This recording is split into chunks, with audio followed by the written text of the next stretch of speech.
اعوذ باللہ من الشیطان اللعین الرجیم بسم اللہ الرحمن الرحیم رب اشرح لی صدری ویسر لی امری واحلل عقدۃ من لسانی یفقہوا قولی ان اللہ وملائکتہ یصلون علی النبی یا ایہا الذین آمنوا صلوا علیہ وسلموا تسلیما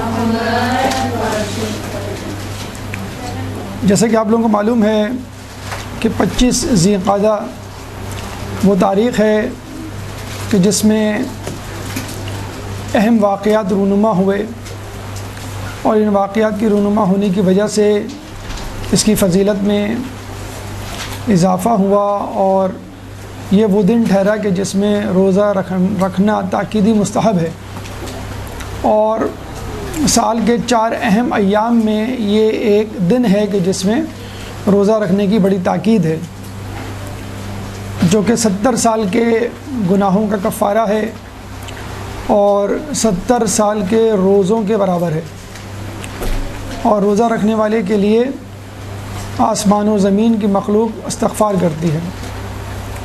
اور اگر آپ رات کی شب بیداری اس میں شامل کر لیں 25 ذی القعدہ کی، جو کہ بدھ کے دن پڑ رہی ہے، تو جسے ہم کہتے ہیں کہ ٹاپ اپ یا اپ سائز کرنا، آپ جب ریسٹورنٹ میں جاتے ہوں گے تو ڈرنک یا اپنا برگر جب اپ سائز یا ٹاپ اپ کرتے ہیں، تو اگر آپ شب بیداری کریں گے تو یہ اضافہ ہو جائے گا کتنا، 70 سال کی عبادت 100 سال کی عبادت میں تبدیل ہو جائے گی، اور 100 سال کی عبادت ایسے کہ ہر دن روزہ اور ہر رات شب بیداری۔ تو یہ بڑا اہم دن ہے کہ جس میں آپ کو اعمال انجام دینے ہیں، روزے کے حوالے سے غسل ہے، 2 رکعت نماز ہے کہ جس میں سورہ شمس 5 مرتبہ ہر رکعت میں پڑھنی ہے چاشت کے وقت، اور 2 دعائیں ہیں، ایک لا حول ولا قوۃ الا باللہ سے شروع ہوتی ہے اور ایک یا داعی الکعبہ سے شروع ہوتی ہے، اور 5واں عمل ہے زیارت امام رضا علیہ السلام۔ اللہم صلی علی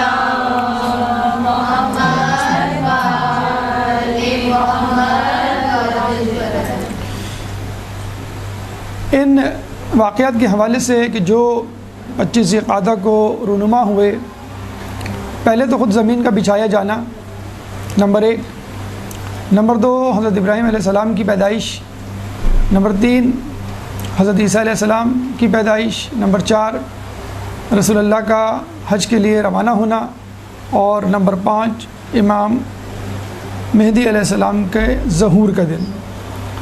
یہ 5 واقعات اس دن رونما ہوئے، اور اس مناسبت سے ہم نے پچھلے سال غالباً حضرت ابراہیم علیہ السلام کی سیرت کے حوالے سے آپ کے سامنے گفتگو پیش کی تھی۔ آج ہم حضرت عیسیٰ علیہ السلام کی سیرت کے حوالے سے گفتگو پیش کر رہے ہیں۔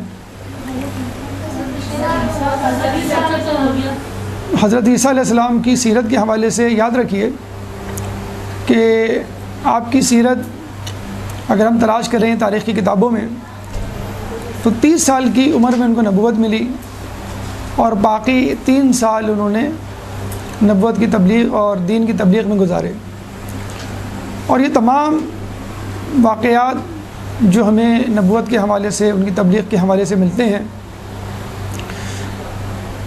واقعات اور حکایات سے بھرپور ہیں، جس میں نصیحتیں اور مشورے اور جسے کہتے ہیں کہ ہمارے لیے نمونہ حیات موجود ہیں۔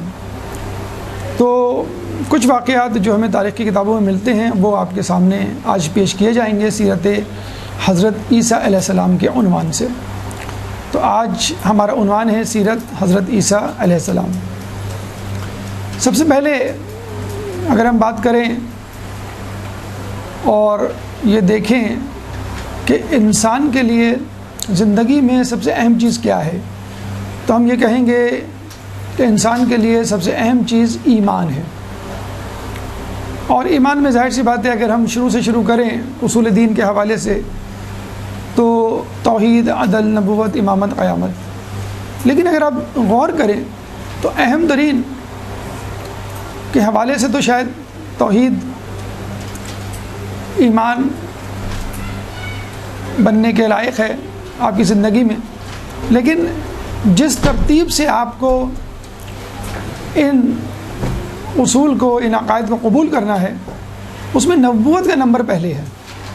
یعنی پہلے نبی آپ کے سامنے ہوتا ہے اور نبی اپنے آپ کو نبی کہلواتا ہے، خدا کا نمائندہ اپنے آپ کو کہتا ہے، اور پھر وہ خدا کا تعارف کرواتا ہے، پھر وہی قیامت کے بارے میں بتلاتا ہے، پھر وہی ایک کتاب آپ کے حوالے پیش کرتا ہے، اور پھر وہی شریعت کے حلال حرام کو متعین کرتا ہے. تو دیکھا جائے تو دین میں سب سے زیادہ اہمیت خود نبی کی ہے. اگر نبی پر ایمان متزلزل ہو جائے تو خدا پر بھی ایمان متزلزل ہو جائے گا، اور قیامت پہ بھی، اور باقی دین کے احکامات پر بھی. اسی لیے ہمارے یہاں نبی اور اس کے جانشین پر ایمان اولین شرط ہے اپنے اعمال کو قبول کروانے کے لیے. چنانچہ ہم یہ دیکھتے ہیں کہ جب آدم علیہ السلام کو بھیجا گیا تو فرشتوں کو کہا گیا ان کو سجدہ کرو، اور جس نے سجدے سے انکار کیا اس کو راندۂ درگاہ کر دیا گیا. حالانکہ اس کی عبادت فرشتوں سے زیادہ تھی، وہ فرشتوں کے لیے مستجاب الدعوات تھا، وہ فرشتوں کے لیے دعا کیا کرتا تھا، وسیلے اور شفاعت کا ذریعہ تھا، لیکن اس کے باوجود وہ راندۂ درگاہ ہو گیا، ملعون ٹھہرا قیامت تک کے لیے، اللہ کی لعنت کا مستحق. کیوں کہ اس نے آدم علیہ السلام کو اپنے سے زیادہ افضل برتر ماننے سے انکار کر دیا تھا. اسی طرح عیسیٰ علیہ السلام اور دیگر انبیاء کے ساتھ بھی یہی ہوا کہ جو لوگ آپ پر ایمان لائے ان میں سے کچھ ایسے تھے جو آپ کی شریعت پر عمل تو کرتے تھے، لیکن آپ کی نبوت اور آپ کے جانشینیوں پر ان کو شک تھا. اور تب کم و بیش یہ ہر نبی کے ساتھ پیش آیا ہے، خود رسول اللہ کے ساتھ پیش آیا. تو عیسیٰ علیہ السلام کے حوالے سے ایک واقعہ ہمیں ملتا ہے آپ کی نبوت کے اوپر شک ہونے کے حوالے سے، کہ حضرت عیسیٰ علیہ السلام کے زمانے میں ایک خاندان تھا کہ جو بہت زیادہ زہد و تقوی اور عبادت میں مشہور تھا، اور اتنا زیادہ عبادت و تقوی میں مشہور تھا کہ اگر وہ 40 دن اس گھرانے کا کوئی فرد 40 دن یعنی 40 راتیں شب بیداری میں گزارتا اور عبادت کرتا اور دعا کرتا تو اس کی دعا قبول ہو جاتی. خاندان کا ہر فرد. ایک دفعہ ایک شخص نے، اس خاندان کے فرد نے دعا کی، شب بیداری کی 40 دن تک، اور اس کے اختتام پر دعا کی، تو اس نے یہ دیکھا کہ اس کی دعا قبول نہیں ہوئی. وہ بڑا پریشان ہوا کہ میری دعا کیوں نہیں قبول ہوئی. وہ بھاگا حضرت عیسیٰ علیہ السلام کے پاس آیا. لیکن یہ بھی ہمارے لیے ایک پیغام ہے. ہم فقہی مسائل پوچھنے کے لیے، کچھ لوگ تو خیر اس کی بھی پرواہ نہیں کرتے، دین کے حوالے سے ہماری تنزلی ہو رہی ہے تو ہم کسی عالم دین کی طرف رجوع نہیں کرتے. ہاں میڈیکل پوائنٹ آف ویو سے کوئی پرابلم ہو جائے، سر میں درد ہو جائے، بلڈ پریشر ہو جائے، شوگر ہو جائے، ہم فوراً ڈاکٹر کے پاس جاتے ہیں، بخار ہو جائے. لیکن ایمان کے حوالے سے، اسلام کے حوالے سے اگر کوئی خطرہ لاحق ہو تو ہم عالم دین کی طرف رجوع نہیں کرتے. لیکن بہرحال وہ شخص جو ہے عیسیٰ علیہ السلام کے پاس آیا اور کہنے لگا کہ میں نے 40 دن تک شب بیداری کی، ہمارے خاندان میں جو بھی شخص عبادت کرتا ہے اس کی دعا جو ہے وہ قبول ہو جاتی ہے، لیکن میری دعا قبول نہیں ہوئی. تو حضرت عیسیٰ علیہ السلام نے اسی وقت مصلی بچھایا، وضو کیا، نماز پڑھی. یہ بھی دیکھیں ایک طریقہ ہے، اگر آپ کو جو بھی پریشانی ہو اس وقت آپ وضو کر کے 2 رکعت نماز پڑھیں تو انشاءاللہ اللہ تعالیٰ اس پریشانی سے نکلنے کے لیے کوئی راستہ تیار کر دے گا. مولا فرماتے ہیں کہ مجھے اس گناہ کے کرنے سے ڈر نہیں لگتا کہ جس کے بعد مجھے 2 رکعت نماز کا وقت مل جائے، یعنی اتنا وقت مل جائے کہ میں 2 رکعت نماز پڑھ کے توبہ کر لوں. تو 2 رکعت نماز ایک بہت بڑی چیز ہے، لیکن آپ اس امید پر گناہ مت کیجیے گا کہ میں 2 رکعت پڑھ لوں، ہو سکتا ہے آپ کو موقع نہ ملے. لیکن بہرحال 2 رکعت نماز اتنی طاقت رکھتی ہے کہ بڑی سی بڑی پریشانی سے آپ کو نکال دے. عیسیٰ علیہ السلام نے 2 رکعت نماز پڑھی اور اللہ سے دعا کی کہ اس کا مسئلہ حل نہیں ہوا، اس کی دعا قبول نہیں ہوئی، ہم کیا کریں، کیا مسئلہ ہے اس کے ساتھ. تو حضرت اللہ تعالیٰ نے وحی کی کہ اس کی دعا قبول نہیں ہو سکتی کیونکہ یہ تمہاری نبوت کے حوالے سے شک میں مبتلا ہے. اگر یہ عمر بھر دعا کرے اور اس کوشش میں اس کی گردن کٹ جائے، انگلیوں کی پوریں ختم ہو جائیں، تو بھی میں اس کی دعا کو قبول نہیں کروں گا. لیکن آپ یہ دیکھیے کہ جب اس شخص نے یہ سنا تو بہت پریشان ہوا، خوف میں مبتلا ہوا اور کہنے لگا عیسیٰ آپ خدا سے دعا کیجئے کہ میرا یہ خوف، میرا یہ شک دور ہو جائے آپ کی نبوت پر۔ کچھ لوگ ہوتے ہیں ہر چیز میں جسے کہتے ہیں کیلکولیشن اور فلاسفیکل یا میتھمیٹیکل یا منطقی انداز سے سوچ کر کوئی نتیجہ نکالنے کے خواہ، اور وہ جب نتیجہ نہیں نکلتا تو وہ پریشان ہو جاتے ہیں، بھئی یہ نتیجہ نہیں نکل رہا تو میں کیسے یقین کر لوں۔ جب اس نے یہ سنا تو اس نے کہا عیسیٰ علیہ السلام آپ دوبارہ دعا کیجئے اور کہیے کہ مجھے آپ کی نبوت میں جو شک ہے اللہ تعالیٰ رفع کر دے اور مجھے آپ پر کامل ایمان ہو جائے۔ اور پھر عیسیٰ علیہ السلام نے اس کے لیے دعا کی اور الحمدللہ اس کا وہ شک وہ دور ہو گیا۔ پھر اس نے دعا کی، اس کی دعا قبول ہو گئی۔ تو ہمیں یہاں سے پتہ چلتا ہے کہ انسان کتنی ہی عبادت کیوں نہ کر لے، اللہ کے منتخب نمائندوں اور بندوں سے اگر اس کو کچھ عار ہے، کچھ اشکال ہے، ان پہ شک ہے، تو اس کی دعا، اس کی عبادت قبول نہیں ہوگی، اس کا ایمان قبول نہیں کیا جائے گا۔ اور یہی بات ہمیں چھٹے امام جعفر صادق علیہ السلام اللہم صلی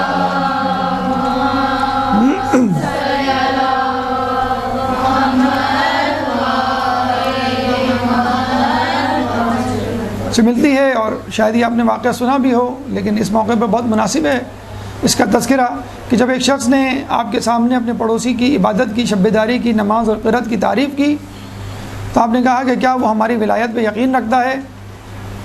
تو آپ کے صحابی نے کہا نہیں۔ تو آپ نے فرمایا کہ اگر وہ 1000 سال تک کی زندگی پائے اور منبر رسول اور قبر رسول کے درمیان عبادت کرے، ریاض الجنہ جو معتبر ترین بہترین مقام ہے، یا باب کعبہ مستلزم اور مقام ابراہیم کے درمیان عبادت کرے 1000 سال تک، اور صفا مروہ کے درمیان سعی کے دوران بے جرم و خطا مارا جائے، تو وہ جنت تو کیا جنت کی خوشبو بھی نہیں سونگھ سکے گا اگر وہ ہماری ولایت پہ یقین نہیں رکھتا۔ تو یہ ہے خدا کے منتخب بندوں پہ شک کرنا اور ان پہ ایمان نہیں لانا، اللہ تعالیٰ آپ کی کوئی عبادت، ورنہ تو شیطان نے کہا تھا کہ تو مجھے موقع دے اور میرا یہ جو فعل ہے اس کو معاف کر دے، یعنی مجھے استثناء کر دے کہ میں آدم کو سجدہ نہ کروں اور ان کو اپنے آپ سے برتر نہ ماروں، پھر میں تیری ایسی عبادت کروں گا کہ روئے زمین پر کسی نے نہیں کی ہوگی۔ لیکن خدا نے کیا کہا تھا؟ مجھے اپنی بنائی ہوئی عبادت چاہیے، تیری بنائی ہوئی عبادت نہیں۔ تو یہ وہ ایمان ہے جو ہمارے لیے ضروری ہے خدا کے نیک بندوں کے حوالے سے، ورنہ ہماری کوئی عبادت بھی قبول نہیں ہوگی۔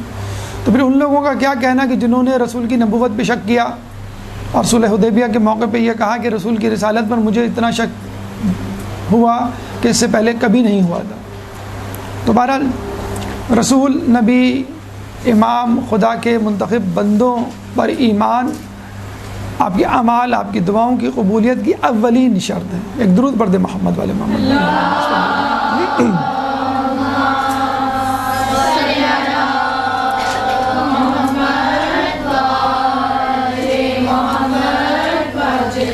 اچھا، اس کی ایک وجہ، بہت ساری وجوہات ہو سکتی ہیں، لیکن ایک ایسی وجہ ہے جو اکثر ہماری زندگی میں آتی رہتی ہے اور ہمیں ہمارا اس سے واسطہ پڑتا ہے۔ تو اس کو بہت اچھی طرح ذہن میں رکھ لیجئے کہ انسان کس طرح نبوت یا ایمان میں شک کی حالت سے گزرتا ہے۔ اس کی وجہ کیا ہے؟ وجوہات میں سے ایک اہم ترین وجہ خود پسندی۔ ایک واقعہ ملتا ہے کہ حضرت عیسیٰ علیہ السلام اپنے حواری کے ساتھ جا رہے تھے، دریا کے پاس سے گزرے، بسم اللہ الرحمن الرحیم پڑھ کر پورے خلوص کے ساتھ دریا کے پانی پہ قدم رکھا اور چلنا شروع کر دیا۔ ان کے پیچھے ان کا ایک صحابی، اس نے بھی بسم اللہ الرحمن الرحیم پڑھا اور ان کے پیچھے چلنا شروع کر دیا۔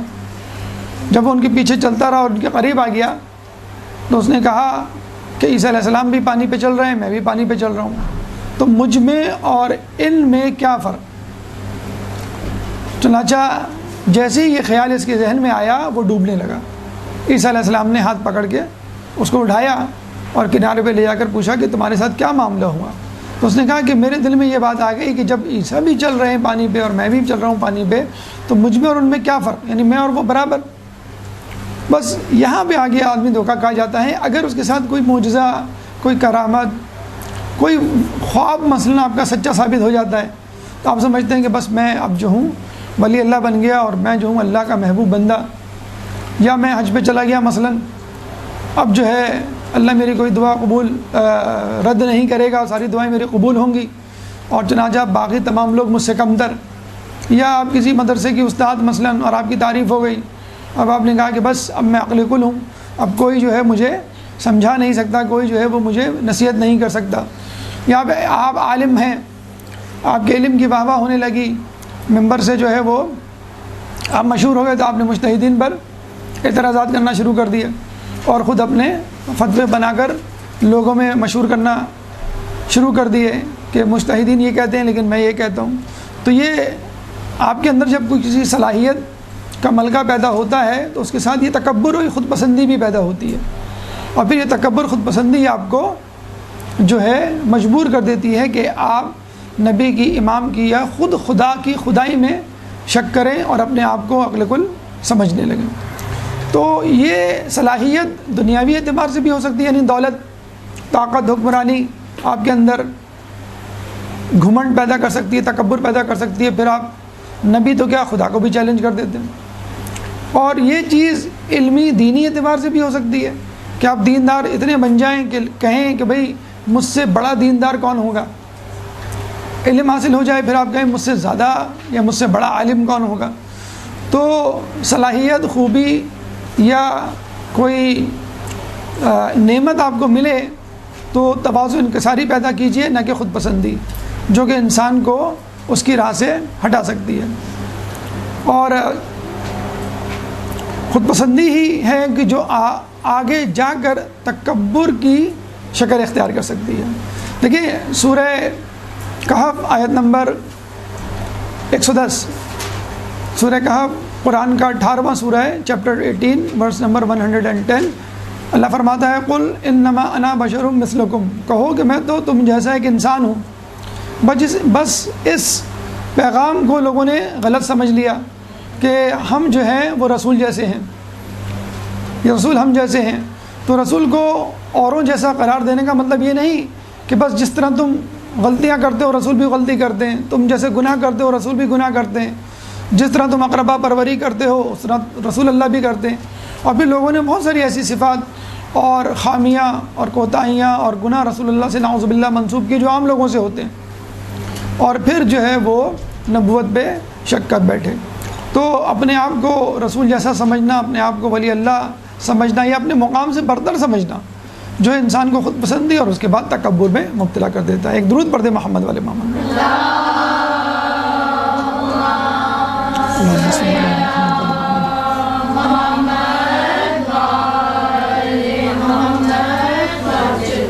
تو ایمان کے حوالے سے یہ دو اہم واقعات آپ کے سامنے پیش کیے گئے۔ ایمان کے بعد روایتوں میں آیا ہے کہ جو چیز انسان کو تلاش کرنی چاہیے، جس چیز کی فکر ہونی چاہیے، وہ ہے کسب حلال، یعنی حلال کمائی۔ یہ بہت زیادہ اہم ہے۔ اور کسب حلال کے حوالے سے ایک واقعہ حضرت عیسیٰ علیہ السلام کی سیرت، ان کی زندگی میں بھی ملتا ہے کہ حضرت عیسیٰ علیہ السلام کے ساتھ جو حواری تھے، جب ان کو بھوک پیاس لگتی تو اللہ تعالیٰ ان کے لیے دسترخوان کا بندوبست کر دیتا غیب سے، اور وہ کھانا کھاتے اور مشروبات پیتے۔ جب اس بات کو کافی عرصہ گزر گیا تو ان حواریوں نے عیسیٰ علیہ السلام سے سوال کیا کہ عیسیٰ علیہ السلام کیا ہم سے بہتر بھی کوئی قوم اس روئے زمین پر پائی جاتی ہے؟ ایک تھوڑا سا فخر ان کے اندر پیدا ہوا۔ تو عیسیٰ علیہ السلام نے کہا نعم، من یعمل بیدی ہے، جو اپنے ہاتھ سے کام کرے، اور وَيَأْكُلُ مِن کسبہ، اور جو اپنے ہاتھ کی کمائی کھائیں، جو اپنے ہاتھ سے عمل کرے اور اپنے ہاتھ کی کمائی کھائیں۔ تو دیکھیے انہوں نے چونو چرا نہیں کی، یہ نہیں کہا کہ بس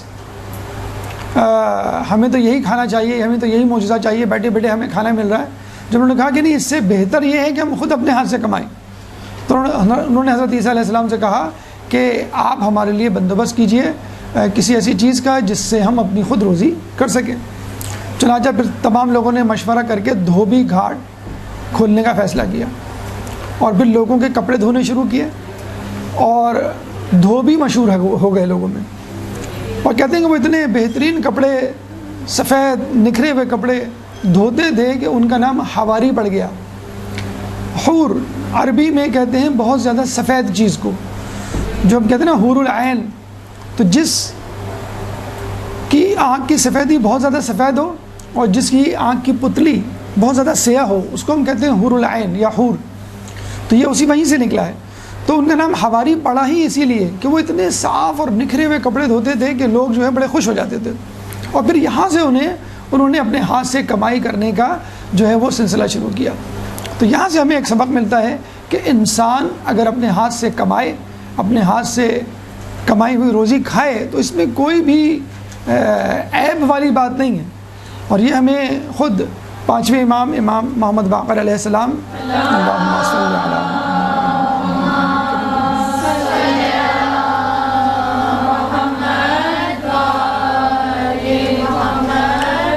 کی زندگی میں ملتا ہے کہ ایک دفعہ وہ کھدائی کا سامان، کھدال بیلچہ وغیرہ لے کے جا رہے تھے، تو ایک دشمن اہل بیت نے ان سے کہا تنزن کہ اہل بیت بھی دنیا کی محبت میں مرے جا رہے ہیں، یعنی آپ بزنس، آپ زراعت، آپ کمائی کی طرف لگ گئے، دنیا داری کی طرف لگ گئے۔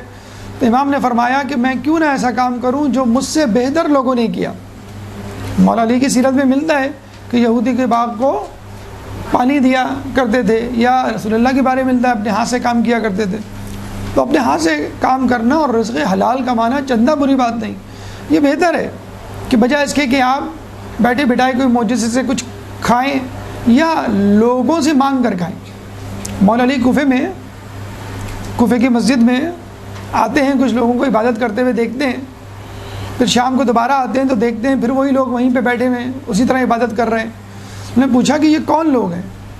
تو بتایا گیا کہ یہ کوفے کے عابد ہیں کہ جو دن بھر یہیں بیٹھے رہتے ہیں اور عبادت میں مصروف رہتے ہیں۔ تو مولا نے کہا کہ کیا یہ کچھ کھاتے کماتے نہیں؟ انہوں نے کہا کہ یہ لوگ کھاتے تو ہیں لیکن دوسروں کی کمائی لوگ کماتے ہیں اور ان کو لا کے دے دیتے ہیں اور یہ پھر وہ کھاتے ہیں۔ تو مولا نے کیا کہا کہ ان سے بہتر تو کوفے کے کتے ہیں۔ کہاں کوفے کے عابد اور کہاں کوفے کے کتے، کہ آپ عبادت میں مصروف ہیں اور آپ کے کھانے پینے کا بندوبست کوئی اور کر رہا ہے۔ اس رسول اللہ کی زندگی میں ہمیں ملتا ہے کہ لوگوں نے سفر کی ایک رودات سنائی اور یہ کہا کہ فلاں شخص دن بھر عبادت کرتا رہا اور ہم تو کبھی کرتے تھے کبھی نہیں کرتے تھے، لیکن وہ مسلسل عبادت میں مصروف رہتا تھا دن رات۔ تو رسول اللہ نے کہا کہ تو پھر اس کے حصے کا کام کون کرتا تھا؟ کہنے کو اس کے حصے کا کام ہم لوگ کرتے تھے۔ تو رسول نے کہا تم لوگ اس سے بہتر ہو۔ اکثر ہم کرتے ہیں نا کہ بھائی ہمارا روزہ ہے، ہم برتن نہیں دھوں گے یا کمرہ صاف نہیں کریں گے یا اسکول نہیں جائیں گے مثلاً، یا آفس کی چھٹی، تو ہم اپنا کام دوسروں پہ ڈال دیتے ہیں۔ مدرسے سے آپ گھر جائیں کہ بھئی آج میں چائے نہیں بنا رہی، آج میں بہت تھکی ہوں، مدرسے سے آئی ہوں۔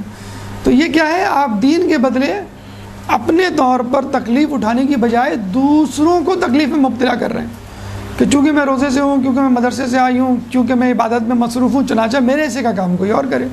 تو ایسے کام کا کوئی فائدہ نہیں، بلکہ اس کو زیادہ ثواب مل جائے گا۔ تو یہ عیسیٰ علیہ السلام کے ساتھ جو لوگ تھے جنہوں نے معجزے سے کھانا حاصل کیا تھا، تو اللہ نے ان کو کہا عیسیٰ علیہ السلام کے ذریعے سے کہ یہ کھانا نہیں، وہ کھانا، وہ زندگی زیادہ بہتر ہے کہ جس میں تم اپنے ہاتھ سے کماؤ۔ اور ہمیشہ یاد رکھیے یہ اسباب کی دنیا ہے، معجزات کی دنیا نہیں۔ اگر فرض کر لیجئے آپ کو معجزات عطا کر دیے جائیں آپ کی نیکیوں کے سبب، تو پھر یہ دنیا اسباب کی دنیا نہیں رہے گی، معجزات کی دنیا۔ پھر آپ کو اپنے حصے کی جنت تو یہاں مل گئی، کھانا مل گیا، آپ کو زرق برق لباس مل گئے، آپ کو رہائش مل گئی، سواری مل گئی، ہر نعمت مل گئی۔ تو پھر یہ دنیا تو نہیں رہے گی۔ دنیا تو نام ہی اسی کا ہے کہ آپ تکلیف میں زندگی گزاریں اور اپنے ہاتھوں سے کام کریں اور محنت کرتے ہوئے اس دنیا سے رخصت ہوں، پھر آرام اور معجزاتی نعمات وہ جنت میں آپ کا انتظار کر رہی ہوں گی۔ ایک درود پڑھ دے محمد والے محمد۔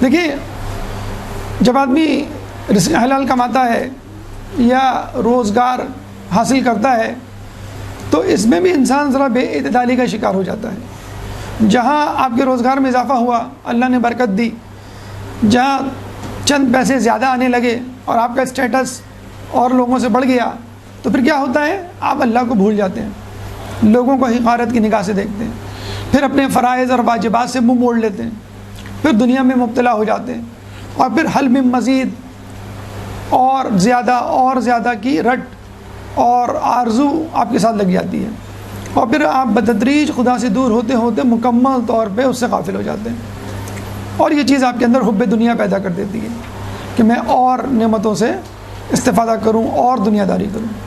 تو حب دنیا کے حوالے سے ایک بڑا اچھا واقعہ ہمیں حضرت عیسیٰ علیہ السلام کے حوالے سے ملتا ہے، اور یہ تو آپ کو معلوم ہے کہ حضرت عیسیٰ علیہ السلام مردوں کو زندہ کر دیا کرتے تھے۔ چنانچہ بلازدہ نامی شہر سے وہ گزرے تو وہاں دیکھا کہ تمام لوگ مردہ پڑے ہوئے ہیں، اور ان کے ساتھ حیوانات بھی مردہ پڑے ہوئے ہیں۔ تو عیسیٰ علیہ السلام نے کہا کہ لگتا ہے کہ یہاں پر عذاب آیا ہوگا، اگر یہ لوگ ایک ایک کر کے مرتے تو ایک دوسرے کو دفناتے، لیکن سب ایک ساتھ مرے ہوئے ہیں، حیوانات بھی مرے ہوئے ہیں، اور جو جہاں پر ہے وہاں پہ مرا ہوا ہے، پڑا ہوا ہے۔ اس کا مطلب ہے کہ کوئی عذاب آیا ہے اس بستی پر۔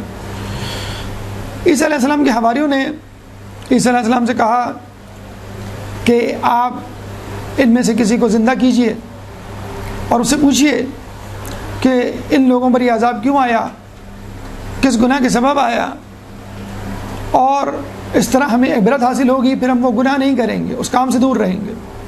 عیسیٰ علیہ السلام نے 2 رکعت نماز پڑھی، ہاتھ اٹھائے دعا کے لیے، اور کہا کہ تم میں سے کوئی ایک زندہ ہو اور مجھے اپنے حالات بتائے۔ تو کہتے ہیں کہ ایک شخص زندہ ہو گیا۔ موسیٰ علیہ السلام نے کہا کہ تم پر یہ عذاب کیوں کر آیا، تمہارے ساتھ یہ کیوں کر ہوا؟ تو اس نے کہا کہ ہم پر یہ عذاب 4 گناہوں 4 اعمال کی وجہ سے ہوا۔ آپ نے کہا وہ کون سے 4 اعمال وہ گناہ جو تم نے کیے؟ تو اس نے کہا سب سے پہلے تو یہ کہ ہم طاغوت کی پرستش کیا کرتے تھے، نمبر 2 ہم خدا سے بے خوف تھے اور دنیا سے لو لگا بیٹھے تھے، نمبر 3 ہماری آرزویں بہت طویل ہوا کرتی تھیں، اور نمبر 4 ہم کھیل کود میں مصروف رہتے تھے۔ عیسیٰ علیہ السلام نے کہا کہ تم طاغوت کی پرستش کیسے کرتے تھے، یعنی تمہارا طاغوت کیا تھا؟ اب دیکھیے اس نے کیا جواب دیا۔ اس نے کہا ہم گناہ گاروں کی اطاعت کیا کرتے تھے، بس یہی طاغوت کی پرستش ہے۔ طاغوت کی پرستش کسی بت کی پرستش کا نام نہیں ہے، خدا کے مقابلے میں کسی شخص کے کھڑے ہونے، خدائی کا دعویٰ کرنے اور اس کے پیچھے چلنے کا نام نہیں ہے۔ انسان کسی بھی گناہ گار کی اطاعت کرنے لگے، آپ اپنے دوست کی اطاعت کریں، چلو بھائی فلم دیکھنے چلیں، چلو بھائی موسیقی سننے چلیں، چھوڑو ابھی نماز کیا پڑھنا، بعد میں پڑھ لیں گے۔ غیبت اس نے کی، آپ نے بھی اس کے پیچھے غیبت شروع کر دی۔ اور اکثر تو یہ لوگ کہتے ہیں کہ بھئی اگر میں نے یہ نہ کیا یا یہ نہ کیا ہوتا تو میرا دوست مجھ سے ناراض ہو جاتا، میں حجاب کرتی ہوں تو میری دوست میرے ساتھ کمفرٹیبل نہیں ہوتی اور میرا مذاق اڑایا جاتا ہے۔ تو پھر کیا ہوتا ہے، آپ بھی حجاب چھوڑ دیتی ہیں اور پھر کہتی ہیں کہ میری سہیلیوں کو میرے دوستوں کو پسند نہیں، یہ شوہر کی وجہ سے کوئی حجاب چھوڑ دے تو یہ کیا ہے؟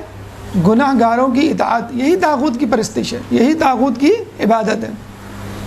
پھر عیسیٰ علیہ السلام نے کہا کہ تم لوگ دنیا سے محبت کس طرح کیا کرتے تھے؟ انہوں نے کہا کہ ہم دنیا سے محبت اس طرح کرتے تھے کہ جس طرح ایک ماں اپنے بچے سے محبت کرتی ہے۔ جس طرح بچہ آپ سے روٹھ جائے، ناراض ہو جائے، آپ پریشان ہو جاتی ہیں، اور جب وہ آپ کے ساتھ راضی ہو تو آپ خوش ہو جاتی ہیں، اس کی خوشی آپ کی خوشی، اس کی ناراضگی آپ کی ناراضگی۔ تو جب دنیا ہمارے پاس ہمارے ساتھ ہوتی تھی تو ہم خوش ہوتے تھے، اور جب دنیا ہمارے ہاتھ سے نکل جاتی تھی تو ہم پریشان ہو جاتے تھے۔ لمبی آرزویں اور غفلت، کھیل کود۔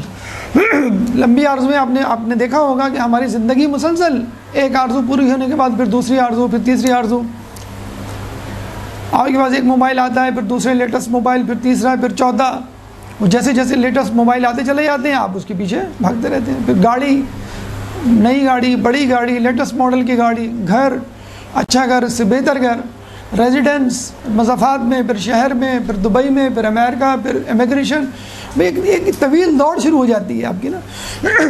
اور پھر غفلت، کھیل کود، تماشے، جس کی آج کل کثرت ہے، انٹرٹینمنٹ جسے کہتے ہیں کہ جس میں آدمی مشغول ہو جاتا ہے، اور بظاہر وہ حرام بھی نہیں ہوتے، لیکن آدمی یہ کہتا ہے کہ چلو میں تھوڑا سا اور کھیل لوں، ابھی تو ٹائم ہے نماز میں، ابھی تو قضا ہونے میں ٹائم ہے، اور پھر جو ہے وہ نمازیں قضا ہونے لگتی ہیں. والدہ یا والد بلاتے ہیں، آپ ان کا کہنا نہیں مانتے، تو یہ غفلت کی چیز ہے.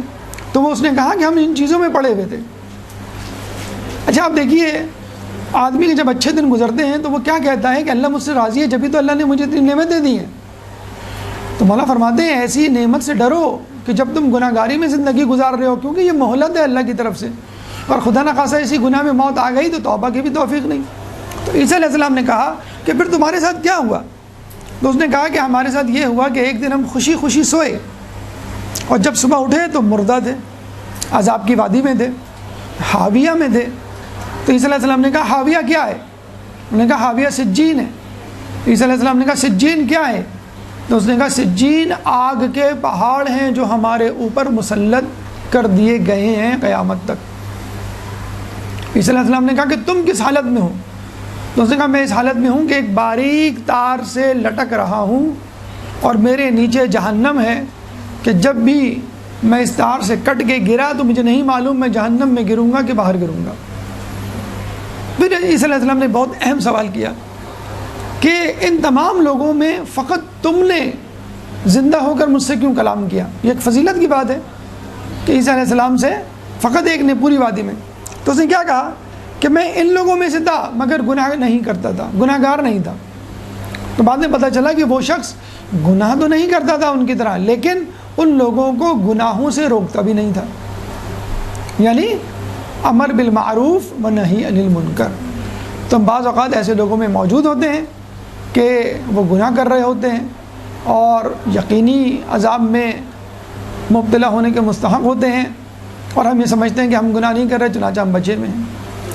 تو حکمت کے ساتھ امر بالمعروف و نہی عن المنکر کرنا آپ پہ واجب ہے، چاہے دل سے کریں، چاہے زبان سے کریں، چاہے ہاتھ سے کریں. یہ حالات اور آپ کی طاقت اور ایمان پر منحصر ہے، لیکن ان تینوں میں سے کسی نہ کسی ایک درجے پر فائز ہونا ضروری ہے امر بالمعروف و نہی عن المنکر کے حوالے سے. تو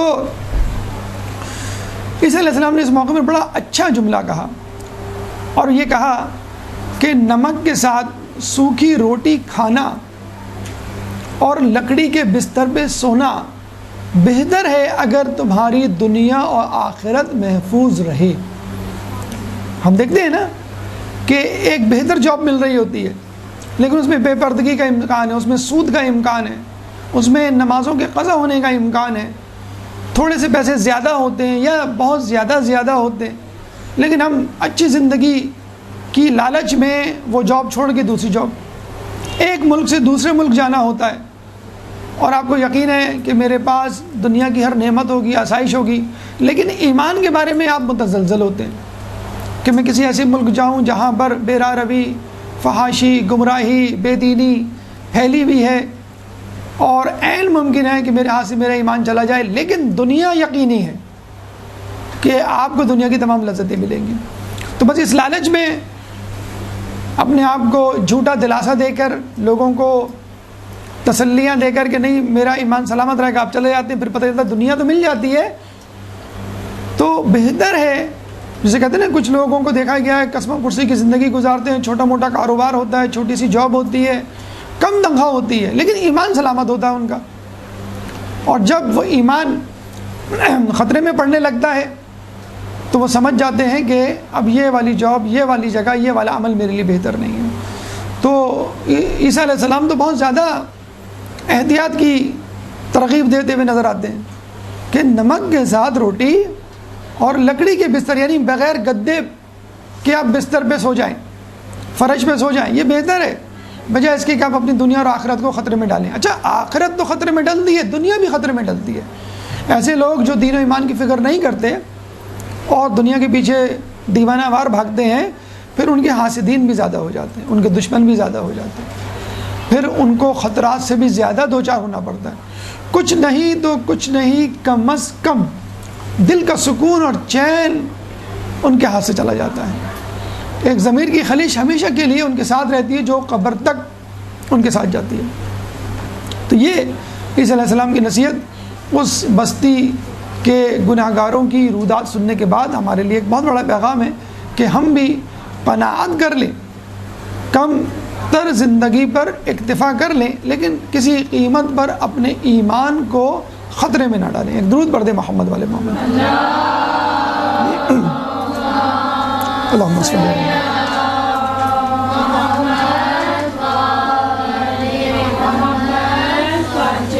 دیکھیے یہ حب دنیا کی ایک مثال ہے کہ انسان دنیا داری میں پڑ جائے اور خدا سے زیادہ دنیا والوں سے ڈرے. لیکن جو کم تر چیز دنیا داری کی حب دنیا کے حوالے سے ہمیں نظر آتی ہے وہ ہے غفلت. غفلت کیا ہے؟ ایسی صورتحال جو آپ کے واجبات سے بے بہرا کر دے، جس کی مشغولیت آپ کو اپنی مصروفیت ذمہ داریوں سے دور کر دے. ٹی وی ہے، موبائل ہے، کھیل کود ہے، گپ شپ کی محفلیں ہیں، یہ غفلت. تو انسان اگر دنیا داری میں نہیں پڑتا، حب دنیا کا شکار نہیں ہوتا، تو شیطان کم از کم کیا کرتا ہے اس کے ساتھ؟ اس کو غفلت میں مبتلا کر دیتا ہے. وہ غافل ہو جاتا ہے. وہ یہ نہیں کہتا کہ میں نماز نہیں پڑھوں گا، وہ یہ کہتا ہے کہ تھوڑی دیر میں پڑھ لوں گا، بعد میں پڑھ لوں گا.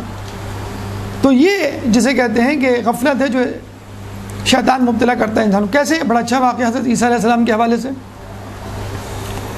عیسیٰ علیہ السلام اپنے ایک حواری کے ساتھ جا رہے تھے اکیلے، یعنی 2 افراد تھے بس. تو ایک جگہ وہ رکے تو انہوں نے دیکھا کہ وہ شخص جو ان کے ساتھ ہے وہ ان کے ساتھ بیٹھتا نہیں ہے. تھوڑی دیر بیٹھتا ہے پھر چلا جاتا ہے، پھر تھوڑی دیر بیٹھتا ہے پھر چلا جاتا ہے، پھر کسی کام میں مصروف ہو جاتا ہے. اور عیسیٰ علیہ السلام کو لگتا ہے کہ یہ فضول کام کر رہا ہے. یہ بالکل ایسا ہی کہ گھر میں آپ اپنے بیٹے اور اپنے چھوٹے بھائی بہن کے ساتھ بیٹھے ہوئے ہیں اور اس کو پڑھانا ہے آپ کو. اچھا اس زمانے میں باقاعدہ مدرسے، اسکول، کالج تو ہوا نہیں کرتے تھے. تو ہوتا یہ تھا کہ کوئی نبی، کوئی ولی، کوئی استاد، کوئی عالم جس کے ساتھ اب آپ رہتے تھے اور استفادہ کرتے تھے اور علم حاصل کرتے تھے، تو اس کی صحبت، اس کے ساتھ رہنا ہی ایک مدرسہ تھا، ایک اسکول تھا، ایک جسے کہتے ہیں کہ کلاس ہوا کرتی تھی وہ. تو عیسیٰ علیہ السلام نے جب یہ دیکھا کہ یہ شخص مسلسل گھوم رہا ہے، ادھر ادھر کچھ چیزیں جمع کر رہا ہے، چن رہا ہے کچھ، تو ان کو بہت غصہ آیا. انہوں نے بہت سمجھایا اس کو کہ میرے پاس بیٹھو، لیکن وہ شخص نہیں بیٹھا. تھوڑی دیر بعد عیسیٰ علیہ السلام نے دیکھا کہ اپنے ہاتھ میں بہت ساری ہڈیاں جمع کر کے لایا، اور ہڈیاں جمع کر کے عیسیٰ علیہ السلام کے سامنے رکھ دی اور کہا کہ آپ اس ہڈی کے مالک انسان کو زندہ کریں، یعنی جس کی ہڈیاں ہیں اس کو زندہ کریں آپ. تو عیسیٰ علیہ السلام کو اس پہ بڑا غصہ آیا. دیکھیے معجزات اس کو دکھائے جاتے ہیں کہ جو نبی پر یقین نہیں کرتا تو وہ معجزہ طلب کرتا ہے، معجزہ دکھایا جاتا ہے، پھر وہ ایمان لے آتا ہے. لیکن اگر کوئی ایمان لے آیا ہو اور پھر بھی کہے کہ مجھے معجزہ دیکھنا ہے، یا تو اس کو آپ کی نبوت پہ شک ہے، یا پھر وہ معجزے کو کھیل تماشا سمجھ رہا ہے. یہ جادو، کرتب بازی، سرکس تو نہیں ہے کہ آپ لوگوں کو دکھاتے پھریں اور اپنی واہ واہ کروائیں. تو وہ لا کے بیٹھ گیا اور عیسیٰ علیہ السلام کو بہت غصہ آیا اس بات پر بھی کہ یہ معجزہ کیوں طلب کر رہا ہے، یہ کوئی کھیل تماشا تو نہیں ہے. تو عیسیٰ علیہ السلام جو ہے اس وقت وہ نماز پڑھتے ہیں اور اللہ سے دعا کرتے ہیں کہ یہ مجھ سے کہہ رہا ہے کہ اس ہڈی کے مالک انسان کو زندہ کر دے، جس کی ہڈیاں اس کو زندہ کر دے. یعنی وہ نہ چاہ رہے تھے، لیکن پھر بھی کیونکہ اس کی ضد تھی تو اس کی ضد کو اللہ کے سامنے رکھ دیا. تو اللہ نے کہا کہ ٹھیک ہے تم اس کو حکم دو، یہ جس کی ہڈیاں ہیں وہ زندہ ہو جائے گا. عیسیٰ علیہ السلام نے حکم دیا تو وہ شیر بن گیا، یعنی وہ انسان نہیں تھا، وہ ہڈیاں شیر کی تھیں. اور جیسے وہ شیر بنا، مجسم شیر اس آدمی کو ہڑپ کر گیا. عیسیٰ علیہ السلام نے ایک دم سے، جسے کہتے ہیں وہ بھی ہکا بکا رہ گئے، یہ کیا ہو گیا؟ انہوں نے کہا کہ تم نے ایسا کیوں کیا؟ کہیں گے اس لیے کہ اس شخص نے آپ کو غصہ دلایا تھا. دیکھیے استاد کا احترام، عالم کا احترام، بزرگ کا احترام ہمیں یہاں سمجھ میں آتا ہے کہ ہمارے سامنے والد والدہ بیٹھے ہوں، بزرگ بیٹھے ہوں، عالم بیٹھا ہو، استاد بیٹھا ہو، کوئی بھی قابل احترام شخصیت بیٹھی ہو، اور ہم اکثر دیکھا گیا نوجوان ٹانگ پہ ٹانگ رکھ کے موبائل یا صوفے پہ نیم دراز ہو کے ٹی وی دیکھ رہے ہیں. مطلب ایک احترام اور ایک جسے کہتے ہیں ادب اب مفقود ہوتا جا رہا ہے. پہلے کیا ہوتا تھا کہ والد صاحب اگر کمرے میں آتے تھے تو بیٹے، اس کے صاحبزادے اٹھ کے دوسرے کمرے میں چلے جاتے تھے، اتنا ڈر خوف اور ہیبت ہوا کرتی تھی۔ پھر یہ دور آیا کہ وہ آتے تھے تو آپ اٹھ کے بیٹھ جایا کرتے تھے، ٹی وی کا چینل چینج کر دیا کرتے تھے۔ اب کیا ہوتا ہے، ابو سامنے سے ہٹے نظر نہیں آ رہا، اب تو یہ کہتے تھے، اور جس طرح بیٹھے ہوئے اسی پوسچر میں بیٹھے رہتے ہیں، باقاعدہ امی کو ابو کو ٹوکنا پڑتا ہے کہ تمہاری پھپھو آئی ہیں سلام کر لو، تمہارے چچا آئے ہیں ان سے ذرا مل لو۔ تو اب آپ یہ واقعہ دیکھیں کہ فقط بے ادبی تھی نا، اس نے یہ تو نہیں کہا کہ میں عیسیٰ کو نہیں مانتا، اس نے کوئی حرام کام بھی نہیں کیا، اس نے ہڈیاں جمع کی، لیکن بے ادبی، بے احترامی، بے وقاتی اور فضولیات میں مشغول رہنا، اپنے آپ کو غفلت میں مبتلا رکھنا، تو وہ اس کو کھا گیا۔ اور عیسیٰ علیہ شیر نے کیا کہا کہ کیونکہ آپ اس سے ناراض تھے اس لیے میں اس کو کھا گیا۔ اگر ہم ہوتے اس کی جگہ کیا کرتے، یا یوں یہ سوال یوں کر لیجئے کہ اس نے ایسا کیوں کیا، تو ہم کہیں گے اس زمانے میں فیس بک نہیں تھا،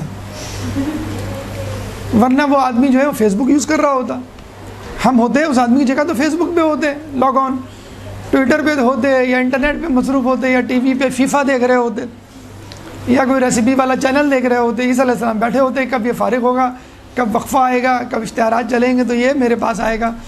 تو کہنے کا مقصد یہ ہے کہ اس زمانے کی مشغولیات، کھیل تماشے، غفلت کے ذرائع اور تھے، آج کل غفلت کے ذرائع اور ہیں، لیکن سزا دونوں کی ایک ہی ہے، بے احترامی، بے ادبی ہی تو ہے، انداز مختلف ہے۔ وہ کسی اور لغو کام میں مصروف تھا، ہم کسی اور لغو کام میں، لغو کام میں یا لہو و لعب میں مصروف ہوں گے۔ تو ہمیں چاہیے کہ اس غفلت کی زندگی سے باہر آئیں، اپنے آس پاس دیکھیں کیا ذرائع ہیں جن سے ہم نصیحتیں حاصل کر سکتے ہیں۔ جسے کہتے ہیں نا کہ لوگ کہتے ہیں کہ بھئی جب مریں گے، قبر میں جائیں گے، محشر برپا ہوگی تو پھر ہم حساب کتاب دیں گے، تو ابھی سے اس کی فکر کرنے کی کیا ضرورت۔ دیکھا جائے تو بس محشر برپا ہو چکی ہے، آپ کے اعمال لائف جا رہے ہیں، امام کے پاس بھی اور خدا کے پاس بھی، اور جب آپ کی آنکھ بند ہوگی بس سمجھ لیں محشر جو ہے وہ، یہ گھڑی محشر کی ہے، تو عرصۂ محشر میں ہے، پیش کر غافل اگر کوئی عمل دفتر میں ہے۔ سمجھ لیں کہ یہ آپ کا محشر ہے، اور آپ کے پاس جو کچھ بھی اعمال ہیں وہ خدا کے سامنے اس وقت جو ہے وہ پیش ہو رہے ہیں۔ تو غفلت سے بچیے، اس آدمی کی طرح نہ ہو جائیے کہ جو اپنے سامنے بیٹھے ہوئے نبی کی بے احترامی کرتے ہوئے غفلت میں مشغول ہو گیا۔ خود ہمارے گھر میں توضیح المسائل، خود ہمارے گھر میں قرآن مجید، ہمارے گھر میں نہج البلاغہ، کتنے عرصے دھول مٹی میں اڑے پڑے رہتے ہیں، اور غفلت کے ذرائع میں مشغول ہو کے ہم ان کو بھلا دیتے ہیں۔ ایک درود پڑھ دے محمد والے محمد، اللہم صلی اللہ علیہ وسلم۔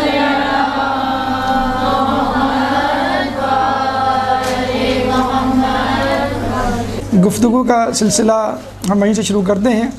ہم نے یہ کہا کہ جب انسان پر اللہ تعالیٰ اپنی نعمتوں کی برسات کرتا ہے تو وہ بعض اوقات دنیا داری، حب دنیا میں مشغول ہو جاتا ہے، لیکن دنیا میں ایسے لوگ بھی ہیں تو جو دنیا داری میں ملوث نہیں ہوتے، خدا کی نعمتیں بے بہا ہوتی ہیں لیکن وہ اس کی محبت میں گرفتار نہیں ہوتے، اور ایسے لوگ یقیناً ایک خزانے کی مثل ہیں۔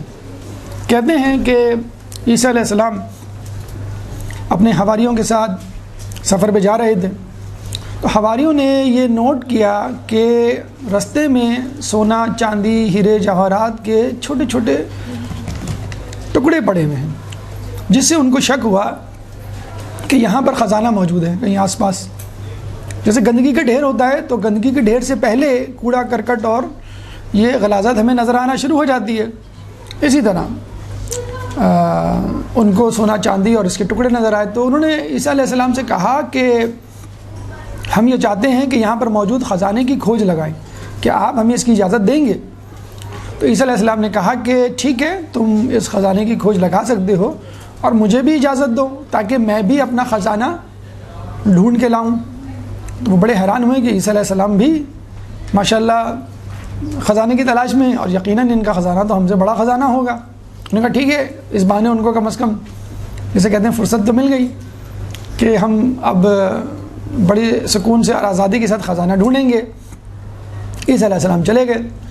اب عیسیٰ علیہ السلام جاتے ہیں ایک بیاباں میں، ایک جنگل میں، ایک کٹیا ہوتی ہے جھوپڑی چھوٹی سی, دروازہ کھٹکھٹاتے ہیں, ایک بڑھیا نکلتی ہے. عیسیٰ علیہ السلام کہتے ہیں میں مسافر ہوں, میرے پاس کھانے پینے کو کچھ نہیں, میں ایک رات یہاں قیام کرنا چاہتا ہوں.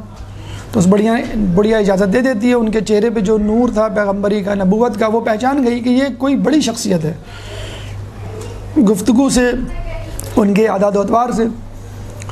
اور کھانے کے بعد انہوں نے پوچھا بھئی تمہارے کیا حال ہے, تم کیسے یہاں رہ رہی ہو, کون تمہارے ساتھ رہتا ہے, اور زندگی کیسی گزر رہی ہے.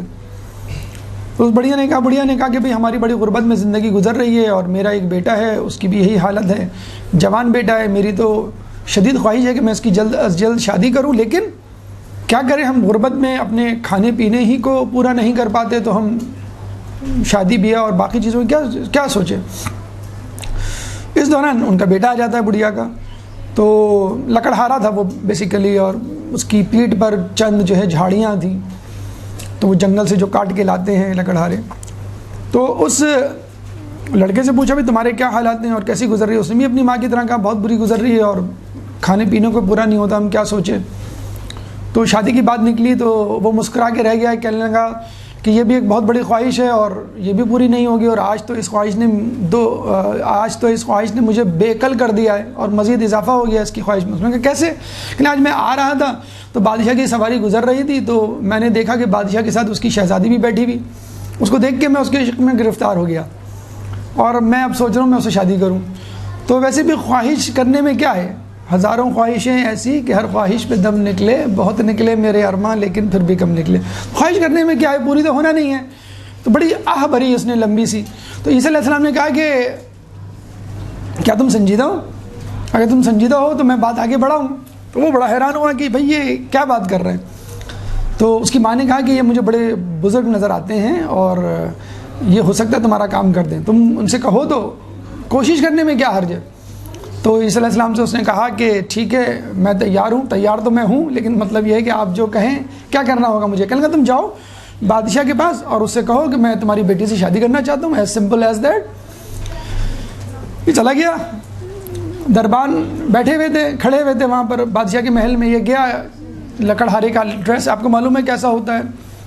پاکستان میں بھی ماشاءاللہ کچھ ایسے ہوٹلز اور ایسے کمپلیکسز ہیں اسپورٹس کے جہاں پہ آپ چپل پہن کے نہیں جا سکتے, جوتے پہن کے آپ کو جانا ہوتا ہے.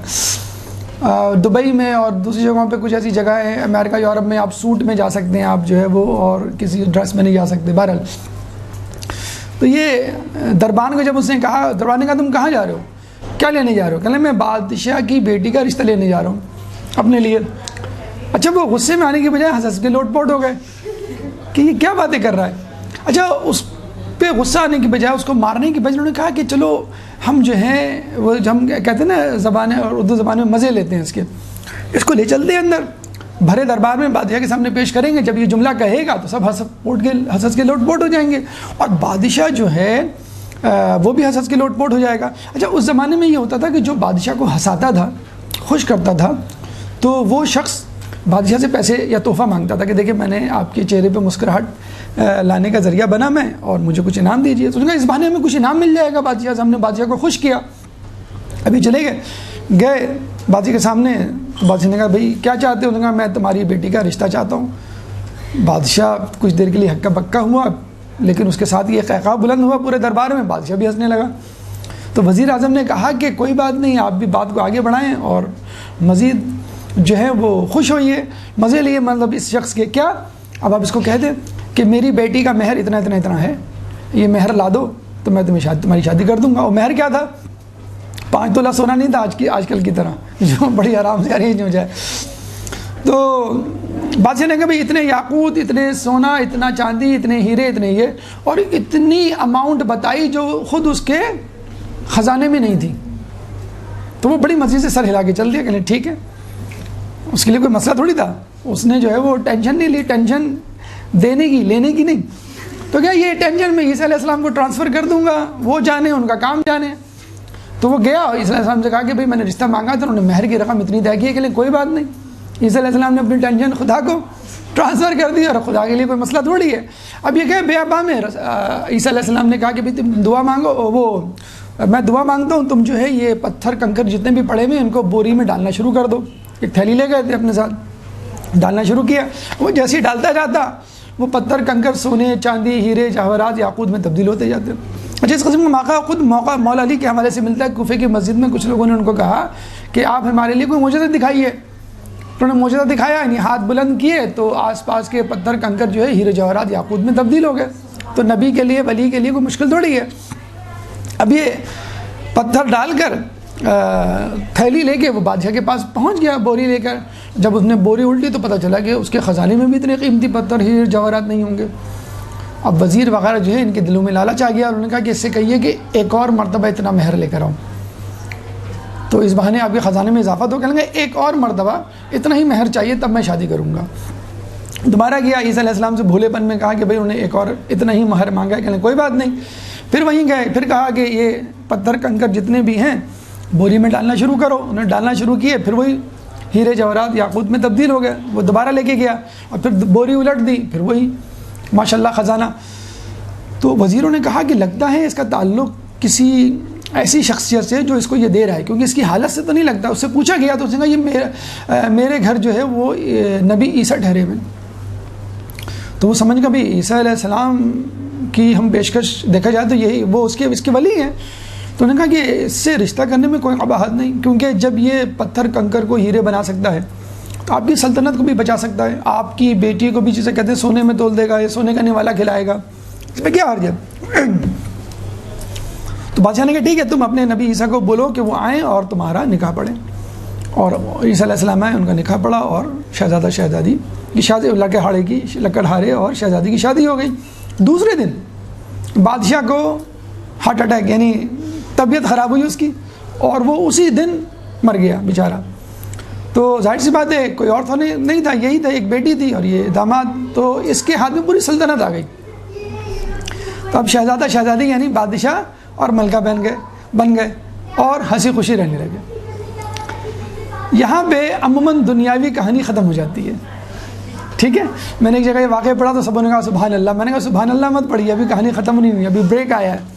تو دنیاوی کہانی یہاں ختم ہو جاتی ہے، یا فلم یا ڈرامہ یا افسانہ یہاں ختم ہو جاتا ہے۔ اچھے دن آتے ہیں اور اچھے دن آنے کے بعد یہی، کیونکہ ہماری منزل اچھے دن ہے نا، پیسہ۔ اچھے دن کیا مطلب پیسہ۔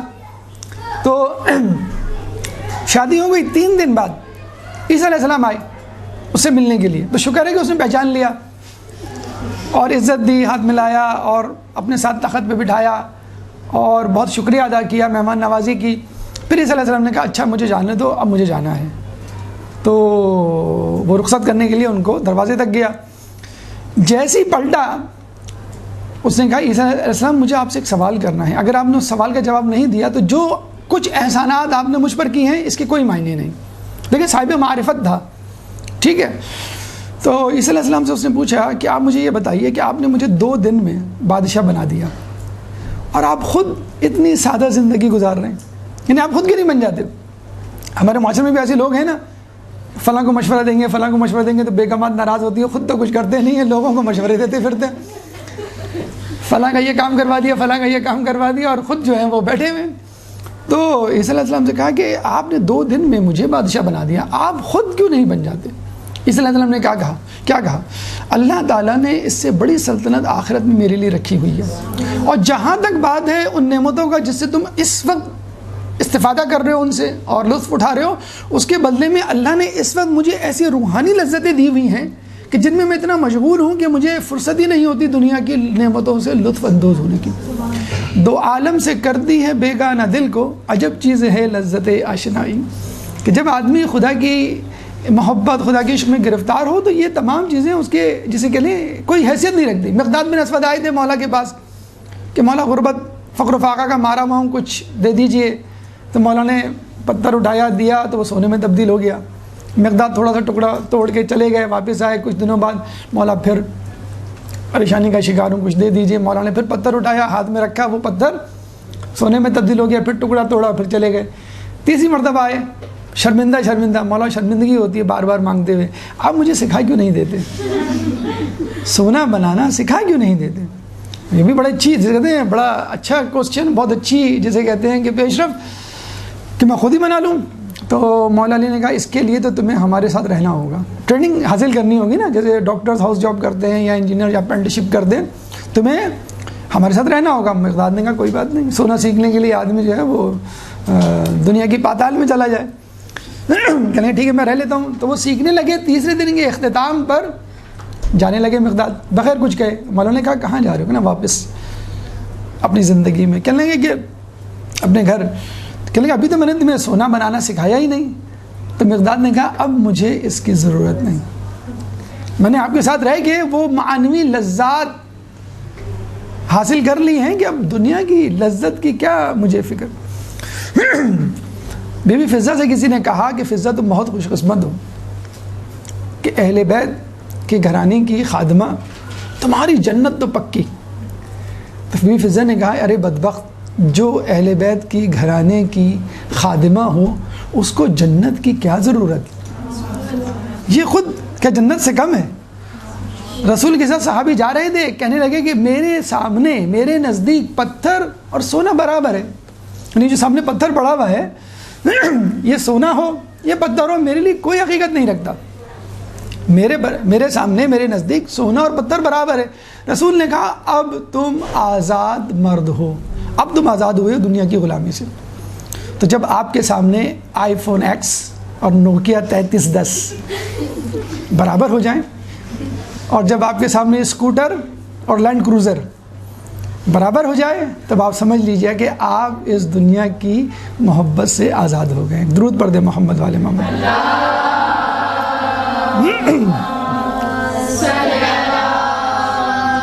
اللہم صلی اللہ. اس کے بعد عیسیٰ علیہ السلام اس شخص کو لے کے گئے اپنے ساتھیوں کے ساتھ. ان کو خزانہ تو نہیں ملا. انہوں نے عیسیٰ سے پوچھا آپ کو مل گیا؟ کہنے لگے یہ ہے میرا خزانہ. تو ایسے لوگ کسی خزانے سے خود کم نہیں ہوتے. تو جب عیسیٰ علیہ السلام نے یہ کہا تو وہ شخص لکڑہارے کا لباس پہن کر عیسیٰ علیہ السلام سلطنت کو لات مار کے عیسیٰ علیہ السلام کے ساتھ چلا گیا. تو جسے کہتے ہیں کہ جب آدمی کو معنویت, آخرت, خدا کی خدائی اور اس کے عشق میں جب وہ مبتلا ہو جائے تو پھر اس کو دنیا کے عشق اور دنیا کی محبت سے کوئی سروکار نہیں ہوتا. زلیخا کتنی پاگل تھی یوسف کے پیچھے, اور جب خدا نے کہا یوسف کو بھئی اس کو بلا لو اور اپنے ساتھ رکھو اور اس سے شادی کرو, تو وہ 40 دن تک عبادت میں مصروف ہوئی. اور اس کی عبادت تھی, رکنے کا نام نہیں رہتی تھی. یوسف نے کہا کہ پہلے تو تم میرے پیچھے بہت پاگل تھی, اور اب جو ہے جب تم مومنہ ہو گئی ہو, اسلام لے آئی ہو, دین میں داخل ہو گئی ہو, اب تم میری طرف دیکھتی بھی نہیں. تو زلیخا نے کیا کہا تھا, پہلے میں نے یوسف کو دیکھا تھا, یوسف کے خدا کو نہیں. اب میں نے یوسف کے خدا کو دیکھ لیا ہے. تو جب خدا کو دیکھ لے تو پھر خدا کی مخلوق سے انسان جو ہے وہ بے نیاز ہو جاتا ہے. ایک درود پڑھ دے محمد والے محمد. اللہم صلی اللہ.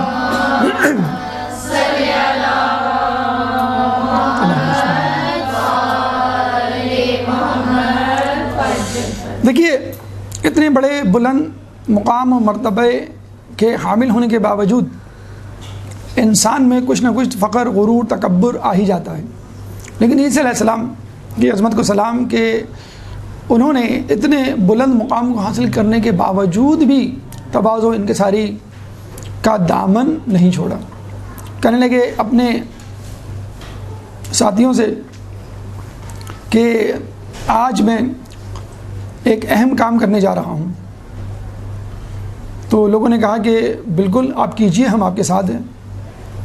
تو ایک بڑے مرتبات میں پانی لے کر آئے اور اس پانی سے اپنے حواریوں کے پاؤں دھونے لگے. حواری اتنے پریشان, اتنے شرمندہ کہ آپ یہ کیا کر رہے ہیں, آپ نبی ہیں, ہم آپ کے حواری ہیں, آپ ہمارے پاؤں دھو رہے ہیں. تو عیسیٰ علیہ السلام نے کہا کہ جو بڑا ہوتا ہے اسی کو تو تواضع انکساری کا مظاہرہ کرنا پڑتا ہے, چھوٹا تھوڑی کرتا ہے. چھوٹا تو ہوتا ہی کم تر ہے بیچارہ, وہ کیا تواضع انکساری کا. جو بڑا ہوتا ہے اس کو تو تواضع انکساری کا مقابلہ اظہار کرنا پڑتا ہے. اور میں تمہارے ساتھ تواضع انکساری کر رہا ہوں اور تمہارے پاؤں دھو رہا ہوں تاکہ تم آگے اپنے سے کمتر لوگوں کے پاؤں دھو اور ان سے تواضع انکساری کا مظاہرہ کو. مٹا دے اپنی ہستی کو اگر کچھ مرتبہ چاہے کہ دانہ خاک میں مل کر گلے گلزار ہوتا ہے. کافی کی ایک روایت ہے کہ حکمت کی تعمیر و ترقی تواضع سے ہوتی ہے نہ کہ تکبر سے, اور زراعت نرم زمین میں ہوتی ہے نہ کہ پہاڑ پر. حقیقت ہے کہ زمین کو پہلے آپ کو نرم کرنا پڑتا ہے ہل چلا کے, تبھی تو وہ بیج ڈالنے کے بعد آپ کو پودا دیتی ہے. سخت زمین یا چٹان پر تو کوئی پودا نہیں اگتا. اور یہ بھی کہا جاتا ہے، ایک اور مثال دی جاتی ہے کہ جو درخت پھل سے لدا ہوا ہوتا ہے اس کی شاخیں جھکی ہوئی ہوتی ہیں۔ مولا کیا فرماتے ہیں کہ اکڑنا تو مردے کی پہچان ہے، جو زندہ ہوتا ہے وہ تو جھک کے اور تواضع سے ملتا ہے، اکڑنا جو ہے وہ مردے کی پہچان ہوتی ہے۔ اس کا مطلب ہے آپ مردہ ہیں، آپ ڈیڈ ہیں، آپ کو فکر ہی نہیں آس پاس کے لوگوں کی۔ تو جھکاؤ اور جھکنا جو ہے، اسے کہتے ہیں نا کہ سراہی سرنگو ہو کے بھرا کرتی ہے پیمانے۔ تو تواضع انکساری کہتے ہیں کہ آدمی کو اللہ تعالیٰ ہر نیکی کی توفیق دیتا ہے، نماز کی، روزے کی، عبادت کی، شب داری کی، اور لوگوں سے اچھے حسن اخلاق کی، لیکن تواضع کی توفیق اللہ نہیں دیتا۔ تواضع کو خود پیدا کرنا پڑتا ہے، یہ واحد نیکی ہے جسے آپ کو خود کیوں آپ کو گرانا پڑتا ہے نا۔ اللہ آپ کو گرائے گا تو یہ تو آپ کی خود نفس کی جو جنگ ہے اس کے خلاف ہے، آپ نفس سے جنگ تھوڑی کریں گے، یا خود گرا رہا ہے ایک شخص، لیکن خود گرنا بھائی دیکھیں نا کہ ایک آدمی آپ کو اپنی خدمت پر مجبور کرے کسی خوف میں مبتلا رکھ کر تو ایک الگ بات ہے، لیکن آپ خود سے اس کی خدمت کریں، تواضع کریں، اپنے آپ کو کمتر ظاہر کریں، یہ آپ کو تواضع جو ہے وہ خود پیدا کرنا پڑتا ہے۔ تو یہ کہنا کہ بھئی میں بڑا ہوں یا بڑی مسند پہ فائز ہوں، مقام و مرتبے کا حامل ہوں، میں کیسے کروں، میں کیوں اس کو سلام کروں، میں کیوں اپنی غلطی کی معافی مانگوں، جو ہمارے یہاں ایک تکبر کا، تو اس کو چھوڑ کر اس تواضع انکساری کو اپنائیے کہ خود ہمیں چھٹے امام سے ملتا ہے کہ اگر ایک شخص کسی دوسرے سے ملنے جاتا ہے اور اس سے جس سے لڑائی ہے اپنی غلطی کی معافی مانگتا ہے، حالانکہ غلطی اس کی نہ ہو دوسرے کی ہو، تو اس پہ جنت واجب ہو جاتی ہے۔ ہم کہتے ہیں نا اکثر غلطی میری تھوڑی، غلطی تو اس کی، وہ فون کرے، وہ مجھ سے معافی مانگے، تو کہتے ہیں اگر آپ خود مانگ لیں تو آپ پہ جنت واجب ہو جاتی ہے۔ تو یہ وہ ہے تواضع انکساری جو عیسیٰ علیہ السلام نے روا رکھی۔ ایک اور واقعہ میں تواضع انکساری کے حوالے سے ملتا ہے۔ دیکھیے شیطان کی یہ پوری کوشش ہوتی ہے کہ آپ کو نیکیوں سے دور رکھے، لیکن جب آپ نیکیاں کرتے چلے جاتے ہیں تو شیطان آپ کو اپنی نیکیوں کے تکبر، جسے کہتے ہیں عجب، اپنی نیکیوں پر گھمنڈ، اس میں مبتلا کر دیتا ہے۔ بعض اوقات تو یہ بھی لکھا ہے، علماء نے کہا ہے کہ بعض اوقات وہ آپ کو نماز شب کے لیے اٹھاتا ہے، آپ کے لیے نیکیاں آسان کرتا ہے۔ جب آپ نیکیاں کر لیتے ہیں تو اسی نیکی پر گھمنڈ کرنے لگتے ہیں، جب گھمنڈ کرتے ہیں تو پھر آپ شیطان کے برابر پہنچ جاتے ہیں۔ تو ابلیس جس نے گھمنڈ کیا تھا اپنی نیکی پر، وہی حربہ لے کر آیا، وہی مکروہ قبیح فعل عیسیٰ علیہ السلام کے پاس، اور کہنے لگا آپ تو بڑے عظیم پیغمبر ہیں کہ جو بن باپ کے پیدا ہوئے، کوئی پیغمبر ایسا پیدا نہیں ہوا۔ تو عیسیٰ علیہ السلام نے کہا کہ سب عظمت، ساری عظمت اللہ کے لیے ہے کہ جس نے آدم علیہ السلام کو بن باپ اور بن ماں کے پیدا کیا، میرا مرتبہ تو آدم سے بھی کم ہے اور عظمتیں تو اللہ کے لیے ہیں۔ پھر شیطان نے کہا تو آپ وہ عظیم پیغمبر ہیں کہ جس نے گہوارے میں کلام کیا ہے نا، کہ قال انی عبداللہ آتانی الکتاب وجعلنی نبیا۔ تو عیسیٰ علیہ السلام نے کہا کہ تمام عظمت اللہ کے لیے ہے کہ جس نے مجھے قوت گویائی دی، اگر وہ چاہتا تو مجھے گونگا پیدا کرتا، میں بولنے کی صلاحیت نہیں رکھتا۔ پھر شیطان نے کہا آپ تو وہ ہیں جو پرندے، مٹی کے پرندے پر پھونک مارے تو وہ پرندہ حقیقت میں پرندہ بن کے اڑ جائے۔ انہوں نے کہا کہ تمام عظمتیں اللہ کے لیے ہیں کہ جو اس تمام کائنات کا خالق ہے۔ پھر شیطان نے کہا کہ آپ تو وہ ہیں کہ جو مردہ کو زندہ کر دیں۔ تو عیسیٰ علیہ السلام نے کہا تمام عظمتیں اللہ کے لیے ہیں کہ جو انسان کو پیدا کرتا ہے، پھر مارتا ہے، پھر دوبارہ پیدا کرتا ہے۔ تو اس نے کہا شیطان نے کہ ایک وقت آئے گا کہ آپ لوگوں میں روزی تقسیم کریں گے۔ تو عیسیٰ علیہ السلام نے کہا کہ تمام تعریفیں اللہ کے لیے ہیں اور وہ تمام خامیوں کوتاہیوں سے منزہ ہے۔ پھر کہتے ہیں کہ شیطان ایک چیخ مار کے بھاگا، جیسی بھاگا پھسلا اور ایک نالے میں جا کے گر پڑا۔ تو یہ ہے وہ تواضع انکساری اور وہ طریقہ کار جو ہمیں اپنانا چاہیے۔ اگر کوئی آپ کی تعریف کرے تو آپ کیا کہیں کہ یہ اللہ کی دین ہے۔ سلیمان علیہ السلام کی سلطنت کے متعلق اگر کوئی شخص کہتا کہ کیا بڑی سلطنت ہے، کیا نیکیاں ہیں، کیا نعمتیں ہیں، کیا خوبیاں ہیں جن کے آپ حامل، تو وہ کیا کہا کرتے تھے ھذا من فضل ربی۔ اکثر آپ مکانوں پہ، زیر تعمیر مکانوں پہ لکھا ہوا دیکھتے ہیں نا، ھذا من فضل ربی، وہ یہی ہے کہ یہ سب کچھ میرے اللہ کا فضل ہے، یعنی میں اس قابل ہوئی نہیں، یہ تو اللہ ہے کہ جس نے جو ہے مجھے یہ سب کچھ دیا ہوا ہے۔ تو یہ وہ تواضع انکساری ہے جو ہمیں اپنی زندگی میں جاری و ساری رکھنی چاہیے۔ درود پڑھ دیں محمد والے محمد پہ۔ اللہم صلی اللہ علیہ وسلم۔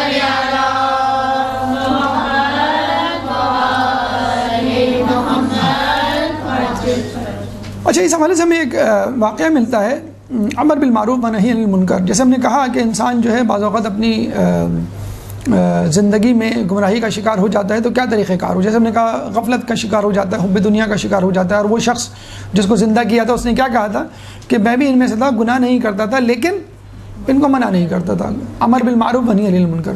تو ایک بہت بڑا, جسے کہتے ہیں آج کل کی دنیا میں دیکھا جائے جو موٹیویشن ہوتی ہے کہ بھئی کوڑا نہ پھیلائیں, صفائی کریں, بجلی کم استعمال کریں, پانی نہ زیادہ ضائع کریں. یہ جو ٹی وی پہ اور دیگر ویب سائٹس پہ اخباروں میں اشتہارات چلتے ہیں, یہ بھی ایک امر بالمعروف و نہی عن المنکر کا ایک انداز ہے. تو اس شخص کو جو عذاب ہوا امر بالمعروف و نہی عن المنکر کے نہ کرنے کی وجہ سے.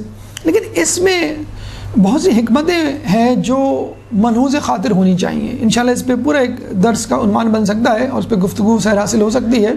یہاں بس ایک واقعہ سیرت عیسیٰ علیہ السلام کے حوالے سے, جس سے آپ کو اندازہ ہوگا کہ ہمیں امر بالمعروف و نہی عن المنکر کرتے ہوئے کن چیزوں کا خیال رکھنا چاہیے. بہت ایک اہم پوائنٹ, ایک نقطہ جو ضروری ہے جاننا ہر کسی کے لیے جو یہ کام کرتا ہے.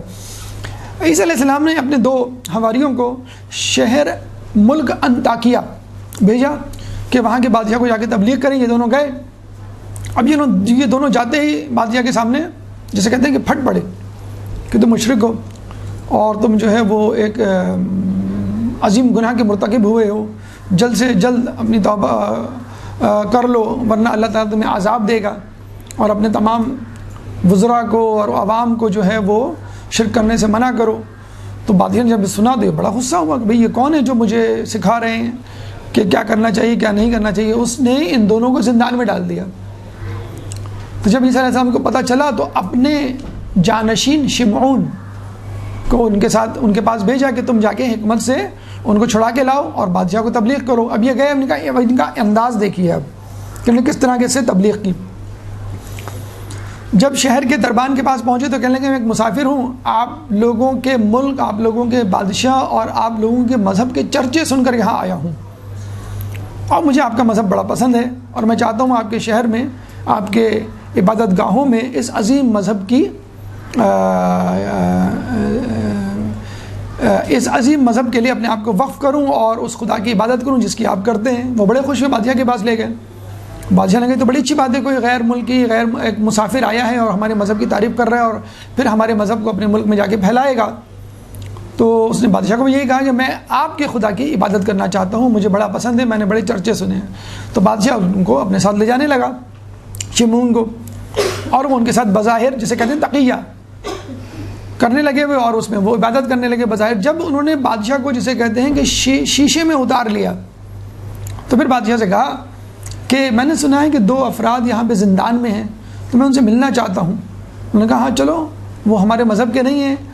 تو اس نے کہا ٹھیک ہے, اگر مذہب کے نہیں ہیں تو ہم ان کو اپنے مذہب کی طرف لے آئیں گے. اب یہ شمعون گئے بادشاہ کے ساتھ ان دونوں قیدیوں کے پاس جو کہ اصل میں عیسیٰ کے حواری تھے اور اس کے بھی دوست تھے. اسے پوچھا بھائی تم کس مذہب پہ ہو اور تمہارے مذہب کی کیا خصوصیات ہیں, اور اشارہ بھی کر دیا. پہچان تو گئے تھے وہ شمعون کو. شمعون نے اشارہ کر دیا کہ بھئی تم خاموش رہنا, جیسے میں کہوں ویسے میری ہاں میں ہاں ملانا. انہوں نے کہا بھئی تمہارے مذہب کی کیا خصوصیات ہیں اور کس بنا پہ تم کہتے ہو کہ ہمارا مذہب حق ہے. انہوں نے کہا کہ بھئی ہمارے مذہب کے چند معجزات ہیں جس کی بنا پر ہم سمجھتے ہیں کہ یہ ہمارا مذہب حق ہے. کہہ لیں گے تم کیا کر سکتے ہو؟ کہہ لیں گے ہم جو ہے نابینا کو بینا بنا سکتے ہیں.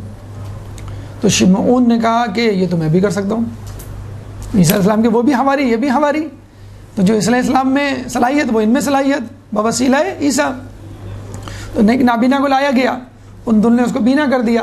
شمعون نے کہا ایک اور نابینا کو لاؤ, انہوں نے نابینا کو بینا کر دیا. کہہ لیں گے دیکھو ہم بھی تو کر سکتے ہیں, تو ہمارا مذہب اور تمہارا مذہب جو ہے وہ کیسے جسے کہتے ہیں کہ برابر ہو گیا, یا تم کیسے فوقیت دے سکتے ہو کہ تمہارا مذہب سچ ہے. انہوں نے کہا اور کچھ, کہ ہم اپاہج کو صحیح سالم کر سکتے ہیں. انہوں نے کہا بلاؤ, کہ لنگڑے کو بلایا, انہوں نے ہاتھ پھیرا اس کی ٹانگ پہ, تو اس کی ٹانگ آ گئی اور وہ چلنے لگا. انہوں نے ایک اور کو بلایا, ایک اور لنگڑے کو, اپاہج کو, تو شمعون نے بھی ایسے ہی کیا اور وہ چلنے لگا. اس طرح کرتے کرتے بات یہاں تک پہنچی کہ شمعون نے کہا کہ تم اور کیا کر سکتے ہو. تو انہوں نے کہا کہ ہم دونوں یعنی ہم لوگ ہمارے مذہب کے مطابق ہم مردے کو زندہ کر سکتے ہیں. تو شمعون نے کہا یہ نہیں کر سکتا میں, یہ تو بہت بڑا کام ہے. نابینا کو بینا، مبروس کو صحیح اور اپاہج کو سالم، لیکن یہ جو ہے نا مردے کو زندہ، یہ میرے بس میں نہیں ہے۔ تو بادشاہ سے کہا یہ تو واقعی میں نہیں کر سکتا۔ پھر اس نے کہا، بادشاہ شمون نے بادشاہ سے کہا یہ تو حقیقت میں نہیں کر پائے گا، ہم اس کو چیلنج کرتے ہیں کہ اگر اس نے یہ کر دیا تو ہم اس کے مذہب کو اختیار کر لیں گے، اور سب سے پہلے ہم اس کو کہیں گے کہ تمہارے بیٹے کو زندہ کریں۔ وہ 1 ہفتے پہلے اس کا انتقال ہوا تھا بادشاہ کے بیٹے کا، بادشاہ خوش ہو گیا، اس کا اکلوتا بیٹا تھا، اگر بیٹا زندہ ہو گیا تو میں ساری سلطنت اس کو دے دوں گا، ولی عہد بن جائے گا، میری سلطنت میرے پاس رہے گی، میرے خاندان میں رہے گی۔ تو شمون نے کہا کہ ہاں ہم یہ نہیں کر سکتے، اگر تم نے یہ کر دیا اور بادشاہ کے بیٹے کو زندہ کر دیا تو پھر ہم سب تمہارے مذہب پہ آ جائیں گے۔ 100% یقین تھا بادشاہ کو کہ یہ ایسا نہیں ہو سکتا، اور شمون نے یہ تسلی بھی دے دی اگر ہو بھی گیا تو اس میں کیا قباحت، تمہارا بیٹا زندہ ہو جائے گا، بیٹے کی محبت میں آدمی سب کچھ کر گزرتا ہے۔ تو اس نے کہا کہ ٹھیک ہے تم کرو، انہوں نے دعا کی، اور دعا کرنے کے بعد کہا کہ جاؤ قبرستان میں اس کی قبر کے پاس۔ اب یہ سب گئے اس کی قبر کے پاس، تو ان کا بیٹا بیٹھا ہوا تھا قبر سے اٹھ کر، اور ساری دھول مٹی اس پہ لگی ہوئی تھی۔ اس کو لے کر آیا، اس کو غسل دیا، کپڑے وپڑے پہنائے، اور بالکل صحیح سالم جس طرح عام زندگی میں جس عمر میں جس حالات میں جن حالات میں وہ گیا تھا انہی حالات میں واپس آ گیا۔ تو بادشاہ بہت خوش ہوا۔ تو شمون نے کہا اب اس میں کیا حرج ہے، ہم ان کا مذہب قبول کر لیں، اگر ہمارے اندر یہ طاقت آ جاتی ہے تو یہ تو بڑا مضبوط مذہب ہوا۔ تو کہتے ہیں کہ پھر بادشاہ سمیت پوری عوام جو ہے وہ مذہب عیسیٰ پر آ گئی۔ تو دیکھیں یہ ہے حکمت عملی۔ تو ہم بھی اکثر یہ کرتے ہیں نوجوان نسل کے ساتھ یا بچوں کے ساتھ کہ جب بھی وہ کوئی کام کر رہے ہوتے ہیں ان کو ڈانٹ رہے ہوتے ہیں، اور ان کو جو ہے سزا دینے پہ تل آتے ہیں فوراً، کہ جیسے وہ نماز نہیں پڑھ رہے یا نماز میں تاخیر کر رہے ہیں یا ٹی وی دیکھ رہے ہیں یا کچھ کر رہے ہیں، ان کی گیمز میں جس ایکٹیویٹی میں وہ انوالو ہیں آپ بھی انوالو ہو جائیں، اور کہیں بیٹے کیا کرو، چلو میں بھی کرتی ہوں یا میں بھی تمہارے ساتھ کھیلتا ہوں۔ پھر 5 منٹ بعد 10 منٹ بعد کہیں بھائی چلو نماز کا وقت ہو گیا، بھائی چلو آج ہوم ورک کا وقت ہو گیا، بھائی چلو بھائی اب سونے کا وقت ہو گیا۔ اکثر بچوں کو ہم ڈانٹ کے سلا رہے ہوتے ہیں اور وہ سو نہیں رہے ہوتے، ارد گرد منڈلا رہے ہوتے ہیں۔ تو 5-10 منٹ کی کہانی یہی جو میں نے سنائی ہے یہی سنا دیں آپ اس کو، کتنے واقعہ سنائے ماشاء اللہ آج، تو یہ واقعہ آپ ان کو سنا دیں، آپ دیکھیے کہ 5 منٹ کے اندر اندر ان کو جو ہے وہ نیند آ جائے گی۔ تو بچوں کی خواہش کو پورا کرنا اور اس خواہش کے بدلے اپنی کنڈیشن یا اپنی شرائط بنوانا بہت آسان کام ہے، بہت اچھا طریقہ ہے نعم البدل جسے کہتے ہیں، کہ بچوں کو راہ راست پلانے کا بھی اور ان کو باغی ہونے سے بچانے کے لیے۔ تو یہ وہ حکمت کی تبلیغ کی جس کی وجہ سے شمعون کی ذہانت کی وجہ سے بادشاہ اور اس کی رعایا جو ہے مسلمان ہو گئی۔ درود پڑھ دے محمد والے محمد میں۔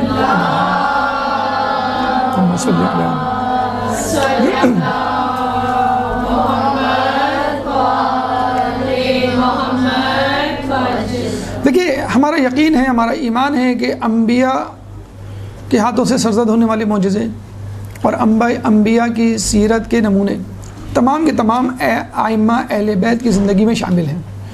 تو کوئی ایسی بات نہیں، کوئی ایسا معجزہ نہیں، کوئی ایسی نیکی، کوئی ایسی صفت نہیں جو انبیاء میں پائی جاتی ہو اور ہمارے ائمہ میں نہ پائی جاتی ہو، بلکہ بدرجہ اولا پائی جاتی ہے، کیونکہ ہمارے ائمہ انبیاء سے افضل۔ تو چند واقعات جس میں اہل بیت کا تذکر ہوتا ہے، اہل بیت ہمیں یاد آتے ہیں۔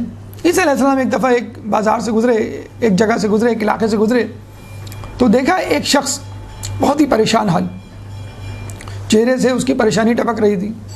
تو اس سے پوچھا تم کیوں پریشان ہو؟ تو اس نے کہا کہ مجھے جہنم کے عذاب کے خوف نے اس حالت سے دوچار کر دیا ہے، میں بہت خوفزدہ ہوں کہ اللہ مجھے جہنم کی آگ میں نہ جلائے، اس لیے میں پریشان ہوں۔ عیسیٰ علیہ السلام نے کہا کہ اگر تم جہنم کی آگ اور اس کے عذاب سے خوفزدہ ہو تو اللہ تمہیں جہنم کی آگ میں نہیں جلائے گا۔ یہ دعا کر کے آگے بڑھ گئے۔ پھر آگے گئے، ایک شخص کو اور دیکھا، وہ بھی پریشان، اور پریشانی اس کے چہرے سے ٹپک رہی تھی۔ کہتے ہیں تم کیوں پریشان ہو؟ کہنے لگے کہ میں اس لیے پریشان ہوں کہ مجھے جنت میں جانے کا لالچ ہے اور مجھے خوف ہے کہ وہ جنت میرے ہاتھ سے نہ چلی جائے۔ تو اس نے کہا اگر تمہیں جنت کی شدید خواہش ہے تو اللہ تعالیٰ تمہیں اس جنت سے محروم نہیں کرے گا۔ یہ کہہ کے عیسیٰ علیہ السلام آگے چلے گئے۔ ایک تیسرے شخص کو دیکھا، وہ بھی پریشان، لیکن اس کے چہرے پہ ایک نور موجود تھا جو باقی دونوں کے چہروں پہ نہیں تھا۔ پریشان تینوں تھے، تیسرے شخص کے چہرے پہ ایک نور تھا۔ عیسیٰ علیہ السلام نے کہا کہ تم کیوں پریشان؟ کہنے لگے کہ مجھے خدا کے عشق نے اس پریشانی میں مبتلا کر دیا، یعنی میرا خدا مجھ سے ناراض نہ ہو جائے۔ یعنی اس کو نہ جنت کی فکر تھی، نہ جہنم کی فکر تھی، نہ جہنم کے عذاب کا خوف تھا، نہ جنت کی نعمتوں کا لالچ تھا، اسے بس خدا کی محبت کی فکر تھی کہ خدا مجھ سے ناراض نہ ہو جائے۔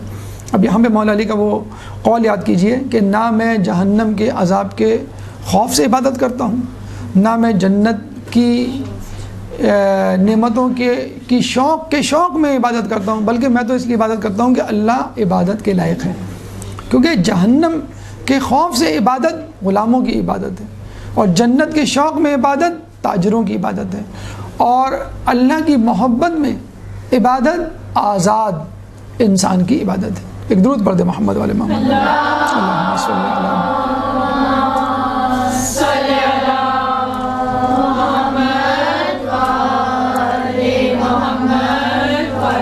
ایک دفعہ عیسیٰ علیہ السلام اپنے حواریوں کے ساتھ مسافرت میں تھے کہ کربلا کے میدان سے گزرے۔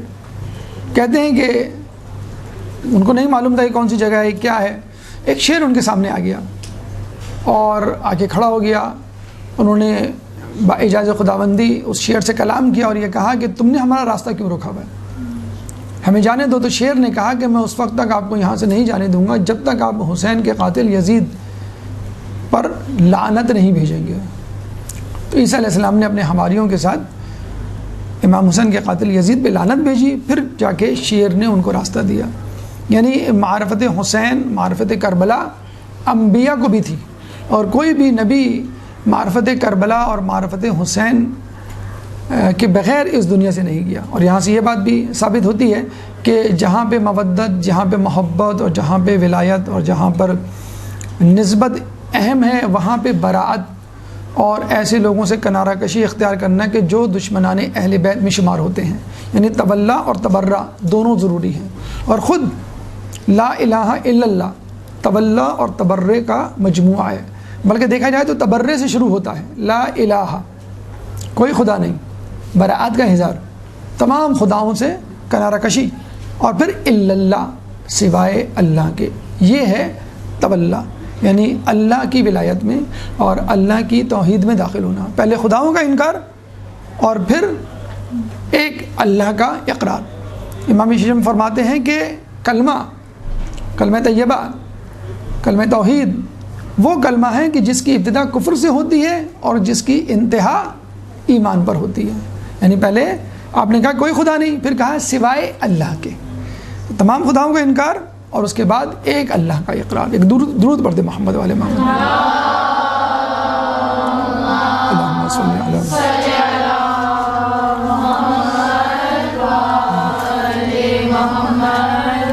دیکھیں عیسیٰ علیہ السلام کی شخصیت اس حوالے سے بھی ہمارے لیے ضروری ہے کہ جب امام کا ظہور ہوگا تو عیسیٰ علیہ السلام کا نزول ہوگا، اور اس کا انتظار خود عیسائی دنیا بھی کر رہی ہے، لیکن ایک مختلف انداز سے، جس طرح ہم کر رہے ہیں کہ امام زمانہ رہبر ہوں گے اور باقی پیش ان کے پیروکار عیسیٰ علیہ السلام سمیت، جبکہ وہ یہ سمجھ رہے ہیں کہ عیسیٰ علیہ السلام رہبر ہوں گے، باقی سب چاہے وہ امام مہدی کیوں نہ ہو وہ ان کے پیروکار ہوں گے۔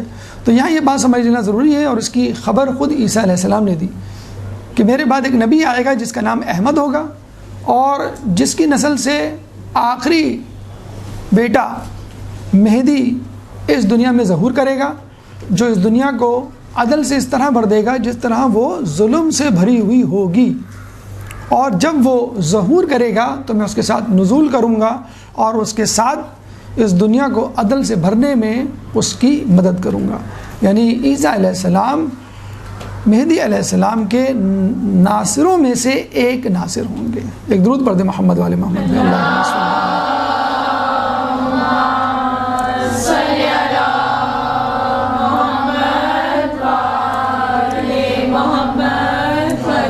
عیسیٰ علیہ السلام اپنے آخری ایام میں اپنی ماں بی بی مریم کو بہت یاد کیا کرتے تھے، اور ان کی موت کچھ اس طرح واقع ہوئی کہ دمشق کے ایک علاقے میں جب وہ حالت نماز، حالت سجدہ میں تھی، تو اس نے اتنی طوالت اختیار کی کہ اس دوران ان کی روح پرواز کر گئی، اور جب اپنی ماں کو روزہ افطار کے وقت اٹھانے کے لیے گئے تو پتہ چلا کہ ان کی ماں جو ہے وہ خالق حقیقی سے جا ملی ہیں۔ پھر ان کو وہاں سے اٹھا کے لائے اور بیت المقدس میں انہوں نے ان کو دفن کیا۔ کہتے ہیں کہ بی بی مریم علیہ السلام کو عیسیٰ علیہ السلام نے اپنے خواب میں دیکھا تو پوچھا کہ آپ کے کیا حال ہیں؟ تو مریم علیہ السلام نے کہا کہ مجھے اللہ نے تمام نعمتیں دی بھی ہیں سوائے 2 نعمتوں کے جو مجھے دنیا میں تو میسر تھی، یہاں نہیں، گرمیوں کے روزے اور سردیوں کی نماز شب۔ ہم بڑے مزے سے کہتے ہیں کہ گرمیوں کے روزے کب ختم ہوں گے، سردیوں میں آئیں تاکہ ہم آرام سے روزے رکھیں، اور اللہ تعالیٰ کاش سردیوں میں نماز فجر یا نماز شب نہ رکھتا کہ ہمیں اٹھنے میں جو ہے وہ مشکل پیش آتی ہے۔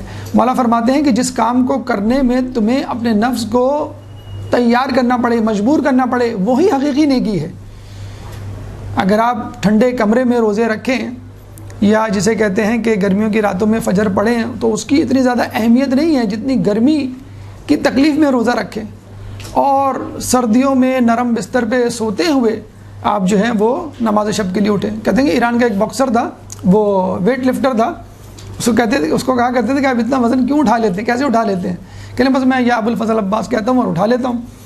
تو انہوں نے کہا کہ کبھی کوئی وزن اٹھاتے ہوئے تکلیف پیش آئی؟ کہیں گے ہاں پیش آتی ہے اکثر۔ کہیں کب؟ نماز فجر کے لیے ½ کلو کا کمبل اس کو اپنے چہرے سے ہٹاتے ہوئے جو ہے وہ تکلیف ہوتی ہے اور بہت مشکل ہوتا ہے۔ تو اس وقت اپنے نفس کو تیار کرنا، اپنی نیند کو توڑنا، اپنی راحت کو چھوڑنا خدا کی رضا کے لیے، خدا کی نماز کے لیے، خدا سے ملاقات کے لیے واقعی ایک بہت بڑا کام ہے۔ ایک درود پڑھ دیں محمد والے محمد میں، اللہم صلی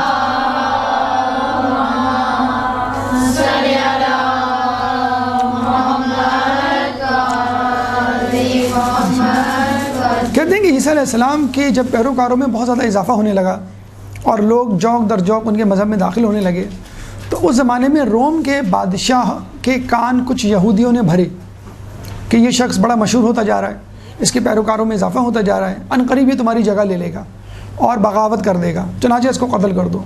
تو روم کے بادشاہ نے کچھ سپاہیوں کو بھیجا کہ وہ عیسیٰ علیہ السلام ان کے حواریوں کو پکڑ کے لائیں۔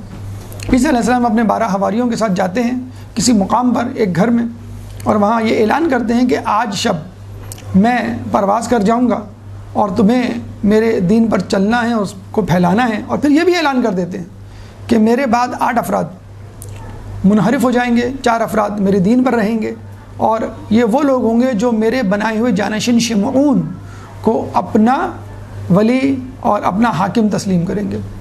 اور ایک شخص کے بارے میں کہا کہ یہ کافر ہو جائے گا، اور کہتے ہیں کہ یہودا سخرایوتی ان کا ایک حواری تھا جو بعد میں چند ٹکڑے چاندی کے عوض بک گیا تھا، اور اس نے عیسیٰ علیہ السلام کی زندگی کا سودا کر ڈالا تھا۔ اور کہتے ہیں کہ وہ مکان سے باہر نکلا چپکے سے، اور بادشاہ کی سپاہیوں کو جو آس پاس موجود تھے یہ کہا کہ عیسیٰ علیہ السلام اندر اس گھر میں موجود ہیں۔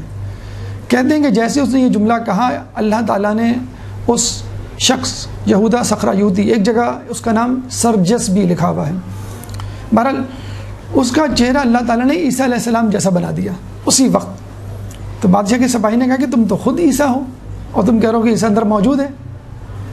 اس نے کہا کہ تم اندر جا کے خود دیکھ سکتے ہو۔ تو بادشاہ کے سپاہی اس کو پکڑ کے اندر لے گئے تو پتہ چلا کہ وہاں عیسیٰ علیہ السلام ہے ہی نہیں۔ تو اس نے کہا بس تم ہی عیسیٰ علیہ السلام ہو، اور اس کو جو ہے وہ صلیب دے دی۔ تو آج تک عیسائی یہی سمجھتے ہیں کہ عیسیٰ علیہ السلام حقیقی طور پہ مصلوب ہو گئے تھے، یعنی ان کو صلیب پہ سولی پہ چڑھا دیا گیا تھا، جبکہ ہمارے نزدیک عیسیٰ علیہ السلام آسمان پر چلے گئے تھے، اور وہ صاحب امام زمانہ کے ظہور کے وقت نزول کریں گے اور ان کے ساتھ ان کے جانثاروں میں شامل ہوں گے۔ اور اس شخص کی جسے کہتے ہیں بے وفائی اور گمراہی کی وجہ سے لوگوں کو مشکلات کا سامنا کرنا پڑا، اور یہ ایک اہم نصیحت جو عیسیٰ علیہ السلام کر کے گئے تھے کہ وہ لوگ اصل دین پر قائم رہیں گے جو میرے بنائے ہوئے جانشین کو اپنا رہبر و رہنما تصور کریں گے اور اس کی پیروی کریں گے۔ یہی بات خود رسول اللہ نے غدیر قم میں کی تھی کہ من کنت مولا فہذا علی مولا۔ تو جب رسول اللہ کے جانے کے بعد جن جن لوگوں نے علی کی ولایت کو قبول کیا بس وہی راہ راست پہ رہے، باقی تمام لوگ گمراہ ہو گئے۔ اللہ تعالیٰ سے دعا ہے کہ ہمیں عیسیٰ علیہ السلام کی سیرت پر عمل کرنے کی توفیق عطا فرما، جو کچھ پڑھا سنا اس پہ عمل کرنے کی توفیق عطا فرما، ہماری اس آخر سی عبادت کو اپنی بارگاہ میں قبول فرما، ہماری زندگی میں زہد و تقوی کا رنگ بھر دے، تعلیمات اہل بیت پر عمل کرنے کی توفیق عطا فرما، قیامت کے دن ان کی شفاعت سے بہرہ مند فرما۔ ربنا تقبل منا انك انت السميع العليم وتب علينا انك انت التواب الرحيم برحمتك يا ارحم الراحمين وصلى الله على محمد وآله الطاهرين.